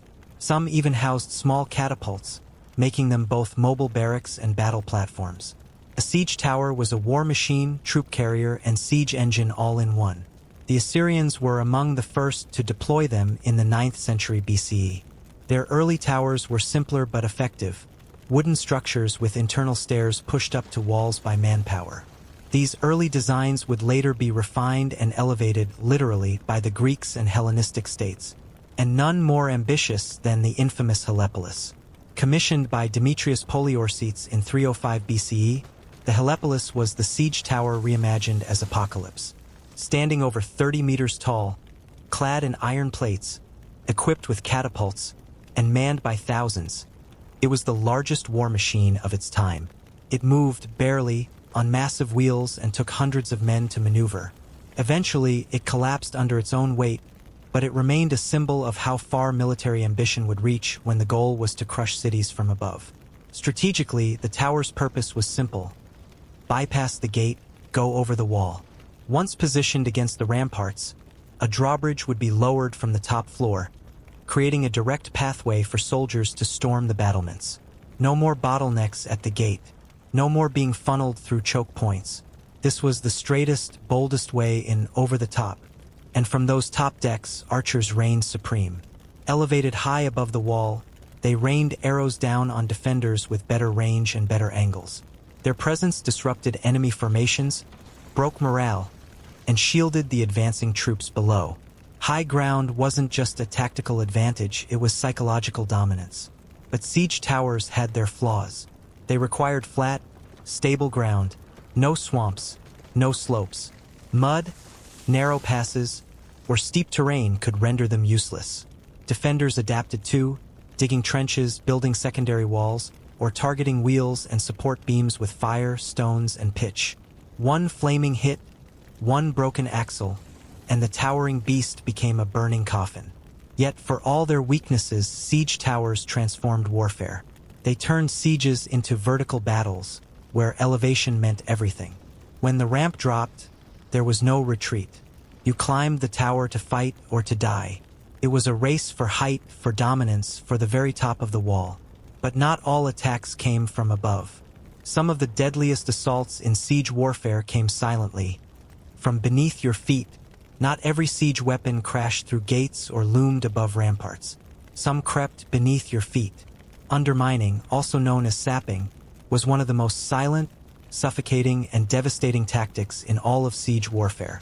There were no roars, no thunder, no flying rocks, just the rhythmic, muffled sound of picks striking earth. No shouting, no spectacle, just the slow, deliberate scraping of death rising from underground. The goal was as simple as it was cruel. Bring down a section of the wall by destroying its foundation. No need to scale, batter, or burn, just collapse. The method was chilling in its precision.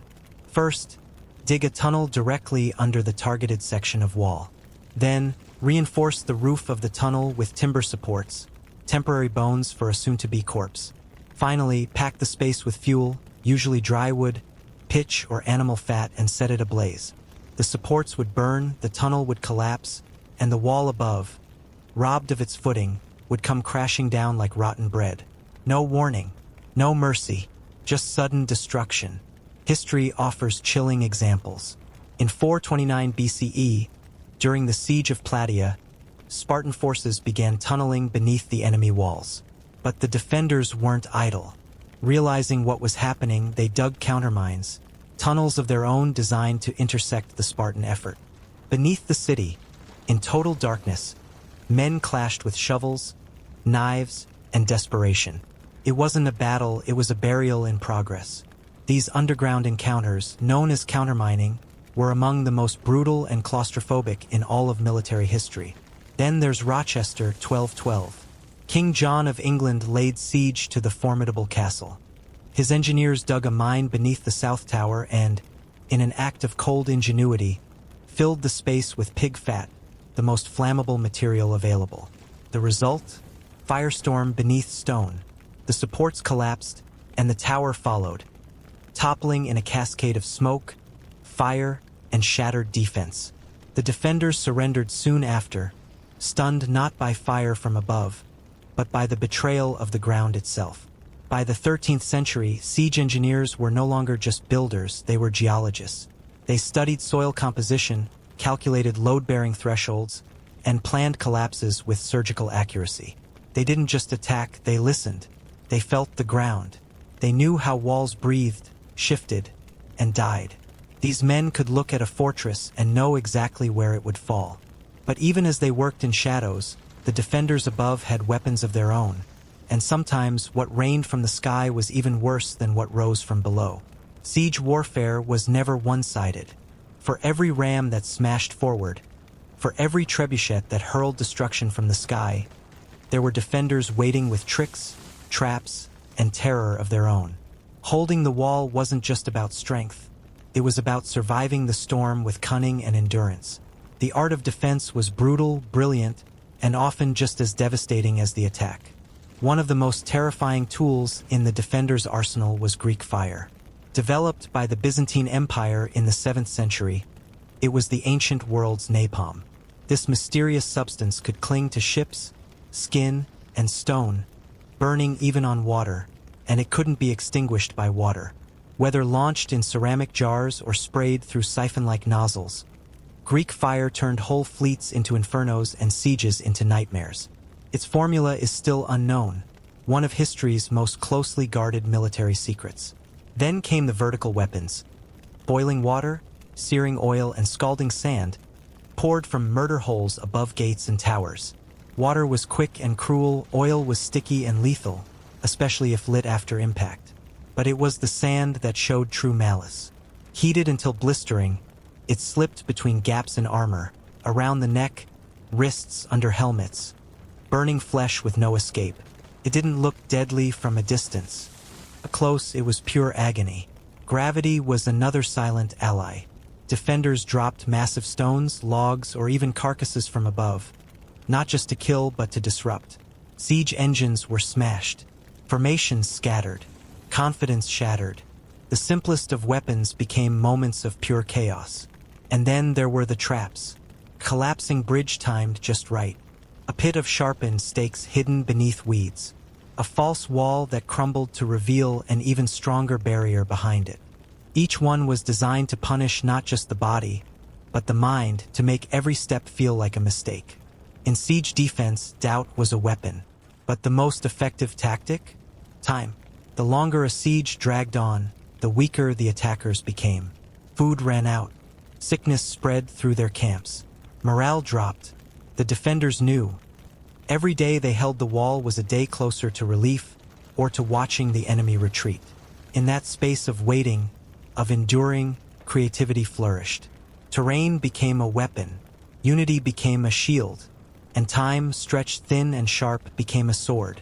But if the defenders wielded patience and trickery, the attackers held something far more chilling: fear, and they knew exactly how to use it. In siege warfare, not all weapons were made of wood, iron, or fire. Some were made of silence, of spectacle, of fear. The greatest generals and engineers of the ancient world knew this. Before you break the wall, you must break the will. And so, alongside trebuchets and battering rams, they built something far more powerful: terror. Siege warfare was not just about destruction. It was about domination. And psychological warfare was its most refined art. Every machine, every tower, every groaning wheel was more than a tool. It was a monument to power. They were built tall to make defenders feel small. They were made heavy to signal unstoppable force. They creaked and roared to drown out hope. The message was clear: resistance is useless. In this theater of dread, the enemy didn't just hear your advance. They felt it in their bones. The Assyrians mastered this early on. They would drag their siege machines across open desert, letting them be seen for miles. No need to fire a shot. Just the sight of these juggernauts moving steadily forward was enough to unnerve entire garrisons. The Romans took it further. They didn't sneak up on cities. They built their siege camps right in front of them, bold, organized, and relentless. From the ramparts, defenders would watch, day after day, as machines were assembled, weapons tested, formations drilled. It was war as theater. An open-air performance meant to shatter confidence, not walls. And then came the messages, flung not with ink, but with blood. Trebuchets didn't just throw stone. They hurled corpses, diseased bodies meant to spread plague. Severed heads of generals, mangled remains of envoys still wearing their armor. Every payload was a sentence.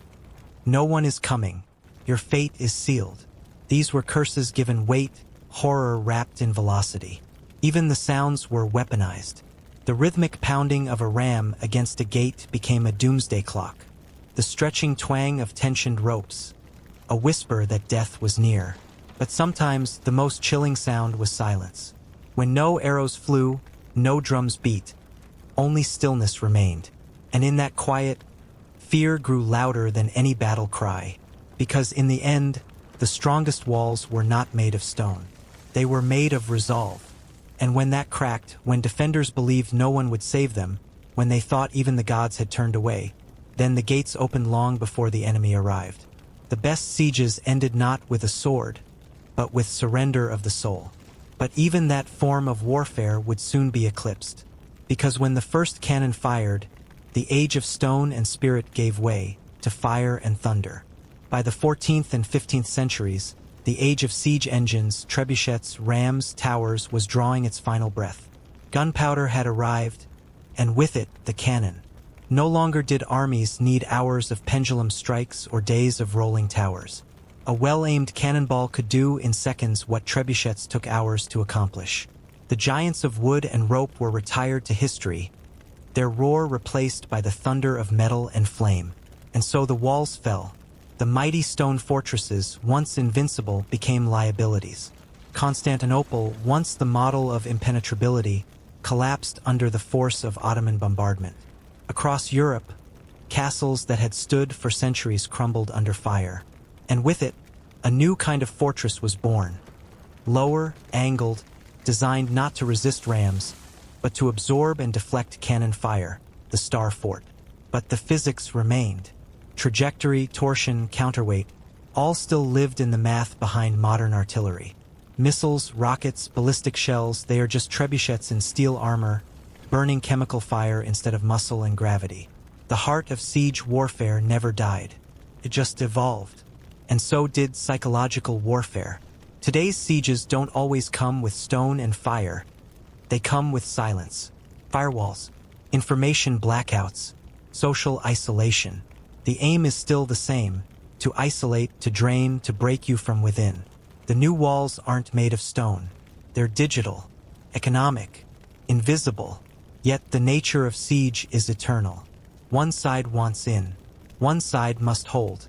That tension, the pressure, the countdown, the slow crush, is the soul of every conflict. And though the trebuchet may rest in museums, the siege lives on. Because sometimes walls don't fall from impact. Sometimes they crumble from silence, from isolation, from being left alone too long. Long before the towering pyramids of Giza, before the bustling cities of Mesopotamia, before Stonehenge pierced the sky, there was Carol. Hidden deep in the barren valleys of Peru's coast, Carol rose in silent majesty nearly 5,000 years ago, only to vanish entirely into oblivion. Swallowed by sand, forgotten by time. For centuries, the world had no idea it had ever existed. The Soup Valley, where Carol once flourished, seemed at first glance an unlikely birthplace of civilization. A harsh, cracked landscape, a sun that burns the earth dry, a river that snakes through stone like a silver thread on the verge of vanishing. To most, it looked lifeless, a place abandoned by the gods. But here, in this desolation, one of humanity's first great cities was born. Carol was not a scattering of huts, not a temporary trading post. It was a planned city spanning over 150 acres, with pyramids, sunken plazas, residential sectors, and ceremonial spaces. It had scale, purpose, and vision. This society blossomed centuries before the Egyptians built their pyramids. The people of Carol achieved it without wheels, without writing, without metal tools. They raised monumental architecture from stone and earth, using only collective labor, ingenuity, and the raw force of human will. And yet, for millennia, Carol remained a secret. Even travelers passing through the strange, weathered mounds scattered across the valley mistook them for natural hills shaped by desert winds. No one imagined that buried beneath was one of the oldest cities on Earth, older even than many civilizations hailed as firsts in our history books. Not until the late 20th century did archaeologists, led by Ruth Shady, finally uncover the truth. What they found buried in the dust of time would rewrite the story of the Americas, and force the world to reconsider what it thought it knew about the birth of civilization. Carol rose, thrived, and faded in total anonymity. But now, after thousands of years of silence, its stones speak again, whispering of a peaceful, intelligent people who built something extraordinary in a place where life itself once seemed impossible. And this is only the beginning of their story. At first glance, the Soup Valley looked like a place forgotten by life. Winds whipped endlessly across the landscape. The sun scorched the earth until it cracked. The river, if it could even be called that, was little more than a silver thread, barely enough to nourish even the most stubborn life forms during the dry season. It was a place that seemed more fit for silence and stone than for civilization. But the people of Carol saw something different. They didn't fight against nature. They listened to it. They watched its rhythms, the rising floods, the dry months, the path of the sun across the sky. They didn't conquer the land with force. They studied it, respected it, and adapted to it. Instead of building large dams or forcing the land into submission, they carved gentle channels into the stone, guiding the river's seasonal waters into irrigation canals.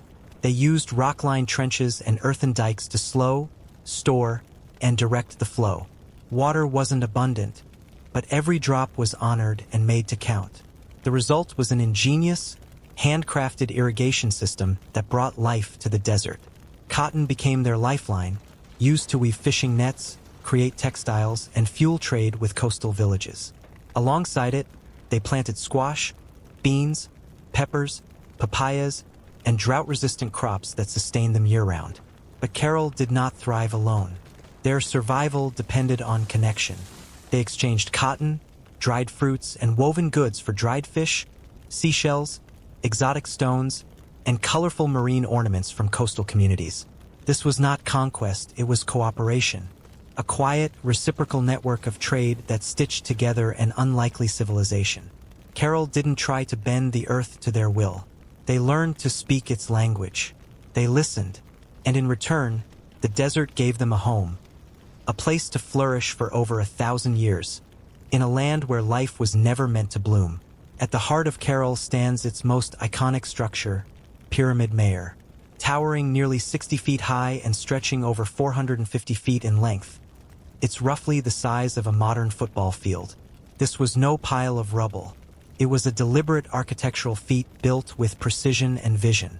Constructed entirely from stone, earth, and mud, the pyramid was reinforced with shikras, woven grass fiber bags filled with rocks, cleverly used to stabilize the massive internal volume. No steel, no concrete, and yet it has stood strong for nearly 5,000 years. What's more remarkable, there were no wheels. The terrain of Soup Valley simply didn't support carts. There were no metal tools, no beasts of burden to drag heavy stones. Everything, every rock, every sack of earth was moved by human hands. With wooden poles, slings, and sheer force of will, the people of Carol built not with machines, but with unity. Thousands worked together, lifting in rhythm, carrying with shared purpose. Carol was built from something invisible, collective will. And the design wasn't primitive. It was visionary. To survive earthquakes, the pyramids had flexible cores made from smaller stones mixed with clay. These absorbed seismic shocks, dispersing the energy safely. Terrace steps and angled walls allowed the structures to sway slightly during tremors, moving but never breaking. To combat the dry, wind-whipped climate, the pyramids were aligned with the sun and prevailing winds. Open-air courtyards and strategic vents created natural airflow and cooling. No modern insulation was needed. The buildings self-regulated their temperature, providing comfort for daily life and spiritual rituals alike. But these were not tombs like in Egypt. Carol's pyramids were not built to bury kings, but to lift communities. They were sacred spaces, temples, gathering halls, ceremonial hubs. People climbed the broad steps not to honor death, but to celebrate life. Fires burned atop platforms. Voices rose in prayer. The pyramid wasn't just a structure. It was the spiritual pulse of the city. No wheels, no metal, but many hands and minds beating in unison. That is how Carol rose from the desert floor, not as a fortress, but as a beacon. An architectural testament not only to what humans can build, but to what they can believe in together. What sets Carol apart from nearly every other ancient civilization is not just its age or architectural genius, but its remarkable silence on the subject of war. In all the archaeological digs conducted across this desert city, no weapons have ever been found. No arrowheads, no stone knives, no spear tips, no remnants of conquest or defense. There are no fortified walls surrounding Carol. No moats, battlements, or towers. No signs of urgency to defend or repel invaders. Structures were not charred or toppled in battle. What remains today was not crushed by violence, but simply buried by the slow passing of time and wind. There are no mass graves, no evidence of massacres or communal violence. Human remains discovered at the site show careful individual burials, often accompanied by ceremonial offerings. The bones are intact. There are no battle wounds, no fractured skulls or slashed ribs. This absence speaks louder than presence ever could. It tells us that Carol may have been a society that chose cooperation over conflict. And yet Carol was no isolated bubble. It thrived as a trading nexus. Cotton grown in its irrigated fields became fishing nets, woven textiles, and prized commodities. These were traded for dried fish from the coast, shells from the Pacific, rare stones from the Andes, and exotic fruits from distant valleys. But the trade was not enforced by strength. It was built on trust, mutual benefit, and cultural ties. At the spiritual core of this civilization was something even more revealing: music. Flutes carved from bird bones, drums stretched with animal hide, stone bells tuned to resonate with precision. These weren't toys. They were instruments of ceremony, tools of unity. In carol, music was more than art. It was a language of harmony. Rituals filled with sound may have served as peaceful outlets for tension, binding the community through shared expression. While other civilizations rose through blood and conquest, carol lasted nearly 1,000 years without war. No swords, no kingdoms forged in fire, just shared purpose and spiritual depth. It stands today as living proof that power doesn't have to come from weapons. Sometimes it comes from unity and the wisdom to build, not destroy. Amid the sun-scorched sands and wind-swept stones of carol, archaeologists unearthed something that pulsed with unexpected life. Music. Hidden beneath centuries of silence were flutes carved from condor bones, dual pipes finely tuned for pitch, and wind instruments precisely crafted to hold a tonal center. These were not primitive noisemakers, they were refined tools of acoustical art, testifying to a culture that valued sound not only as expression, but as connection. Drums stretched with deer hide, clay bells, instruments made from seashells, all point to a musical tradition that was both diverse and deeply spiritual. Music in carol was not entertainment. It was sacred. It was communal. It was ritual. These instruments likely echoed during ceremonies, reverberating across plazas with notes of reverence, summoning not just attention but emotion, alignment, unity. The very architecture of carol reinforces this. Sunken circular plazas, deep, round, carved into the desert earth, act as natural amphitheaters. Designed to project sound outward and evenly, they formed the heart of ceremonial life. People would gather here, hundreds at a time, forming concentric circles around a central sacred space. From this space rose song, dance, chanting, and offering. This was not performance, it was participation. Ritual belonged to everyone. Carol's spiritual worldview was woven into its architecture, its music, and its daily rhythms. Temples and plazas were aligned with astronomical markers, the rising and setting sun, lunar cycles, and star constellations. These alignments weren't accidental. They reflected a civilization intimately attuned to natural cycles. Their rituals were tied to sowing and harvesting, drought and flood, light and shadow. Carol's spirituality wasn't rooted in wrathful gods or conquest. It was rooted in harmony. There was no war deity, no altars soaked in sacrifice. Instead, the evidence speaks of a people who honored balance between human and cosmos, community and earth. And perhaps most profound, these rituals were not reserved for elites. They were communal, participatory, collective. In carol, spirituality wasn't imposed, it was shared. Music, movement, and meaning bound people together, not just in ceremony, but in society. It was through these rituals, these resonant gatherings of flute and drum, that carol spoke, not in proclamations of power, but in harmonies of hope. There were no royal tombs in carol, no towering statues of kings, no murals glorifying bloodlines or singular rulers. Unlike Egypt with its pharaohs, or the Maya with their divine kings, carol left behind no symbols of autocratic power. What it did leave was more radical: silence. A silence in the archaeological record where we would expect to find hierarchy. And in that silence lies a revelation. Every structure uncovered in carol, pyramids, plazas, storage houses, temples, bears the imprint of communal purpose. Nothing in their scale or ornamentation privileges an individual. No singular name is carved into stone. The city's design tells a different story, not of rulers, but of roles. Excavations revealed distinct zones, areas for ceremonies, granaries, administrative rooms. There was organization, clear delegation of function.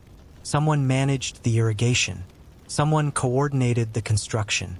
Someone led the rituals. But the absence of markers of elite dominance suggests these roles were functional, not exploitative. Carol was a society where responsibility did not mean supremacy. Here, cooperation replaced coercion. There were no palaces fortified with walls, no prisons, no armories. And yet, Carol thrived. For over a millennium, it sustained a sophisticated civilization, without a monarch, without a military class, without a ruling elite issuing decrees from on high. Instead, Carol appears to have been governed by consensus. Collective will, shared belief, mutual trust, these were its governing forces. Monumental architecture wasn't the result of slave labor or fear. It was the outcome of coordination, commitment, and community vision. What Carol achieved is staggering. A structured, prosperous society functioning without institutionalized violence or hierarchy. A civilization where roles existed, but rulers did not dominate. Where order didn't require swords. In a world where power so often grows from conquest, Carol's quiet strength challenges our assumptions. It suggests that social order can emerge not through domination, but through cooperation. That sometimes the most advanced societies are not the loudest but the most balanced. Carol did not fall to swords or fire. Unlike other ancient cities whose ends are marked by the ruins of battle or the scars of invasion, Carol left no evidence of catastrophe. There were no mass graves, no fortresses burnt to the ground, no toppled monuments to violence. It did not vanish in bloodshed, it faded into silence. This silence, however, speaks volumes. Archaeological and climatic evidence points toward a slower undoing, one rooted not in conflict, but in climate. A prolonged drought may have swept through the Soup Valley, disrupting the seasonal floods on which Carol's agriculture depended. The delicate irrigation systems that once brought life through the fields ran dry. The river, once a silver thread of abundance, became unreliable.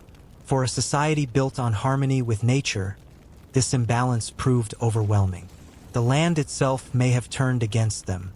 After centuries of farming, the soil could have become exhausted, its nutrients stripped away. Yields would have dropped. Cotton, their most prized commodity, grew sparse. Trade faltered, and with fewer goods to exchange, Carol's role in the vast network of inland and coastal communities began to shrink. Yet the people of Carol did not flee in panic. There are no signs of abrupt abandonment. No shattered temples, no rushed burials. Instead, it appears they left gradually, family by family, generation by generation, seeking new valleys, stronger rivers, and better chances. They did not leave a burning city behind. They left behind a whisper, empty plazas, silent pyramids, musical instruments half buried in sand. Carol's disappearance is not a tragedy. It is a lesson, a quiet yielding to forces beyond human control. One of the rare civilizations whose end was not written by war, but by the slow erosion of balance between human ambition and environmental limit. For 4,000 years, the city slept under desert winds, its silence echoing not defeat, but humility. And yet, its story was not over. For over 4 millennia, Carol lay buried beneath wind-blown sand, its grand pyramids and plazas mistaken for nothing more than natural hills. Travelers passed by, unaware that beneath these mounds slept the oldest city in the Americas.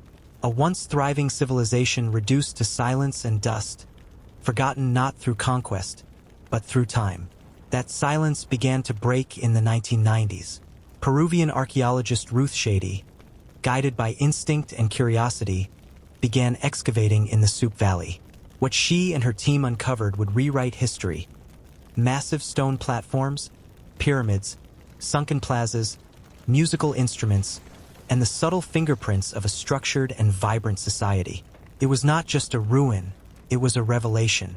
Through carbon dating of organic remains, charcoal, seeds, woven fibers, they traced Carol's origins back to 2600 BCE. That meant this city had risen alongside ancient Egypt, predating Stonehenge and existing long before the great cities of the Maya or the Inca. Carol shattered assumptions. It stood as undeniable proof that the Americas were not latecomers to civilization.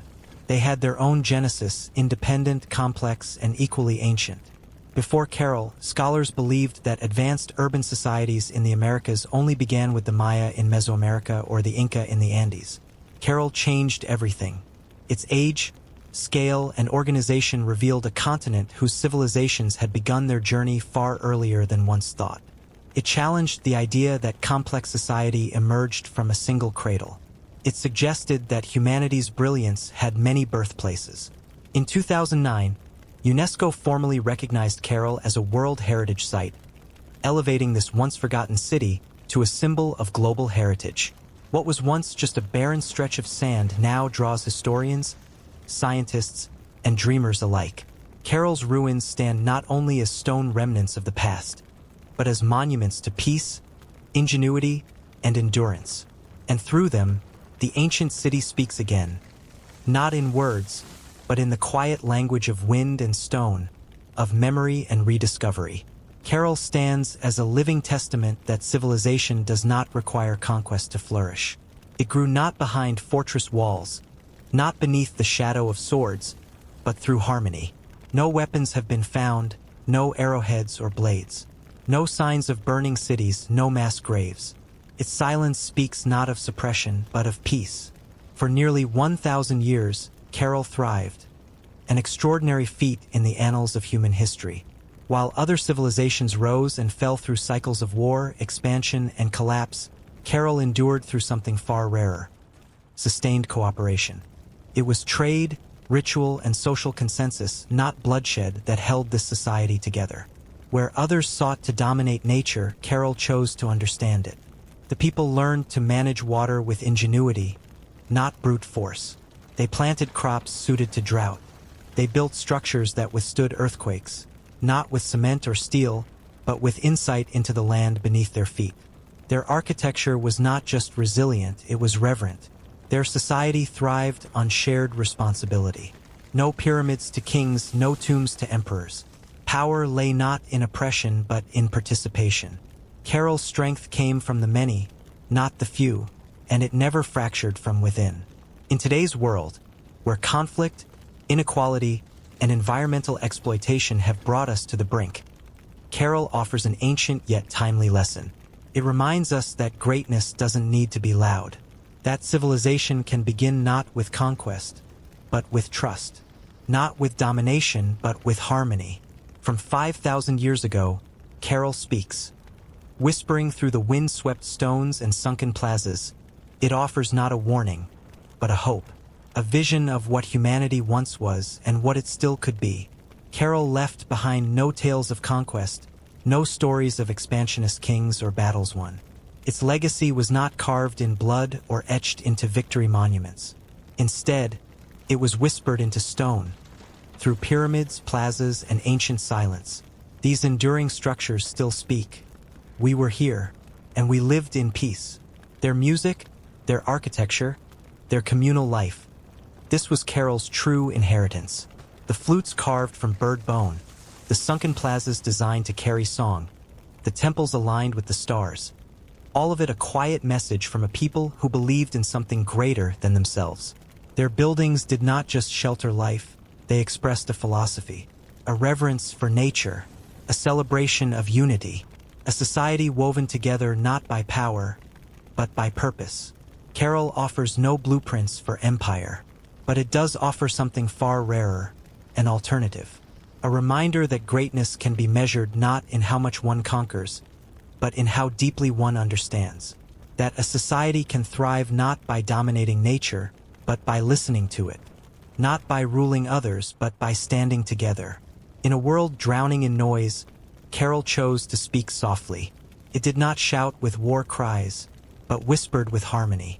It did not raise empires, but raised ideas.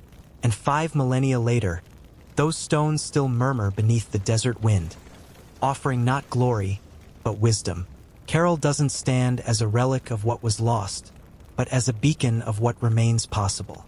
A civilization that didn't scream its might, but whispered its meaning. In the end, they left no empire, but they left something greater, a lesson for all humanity.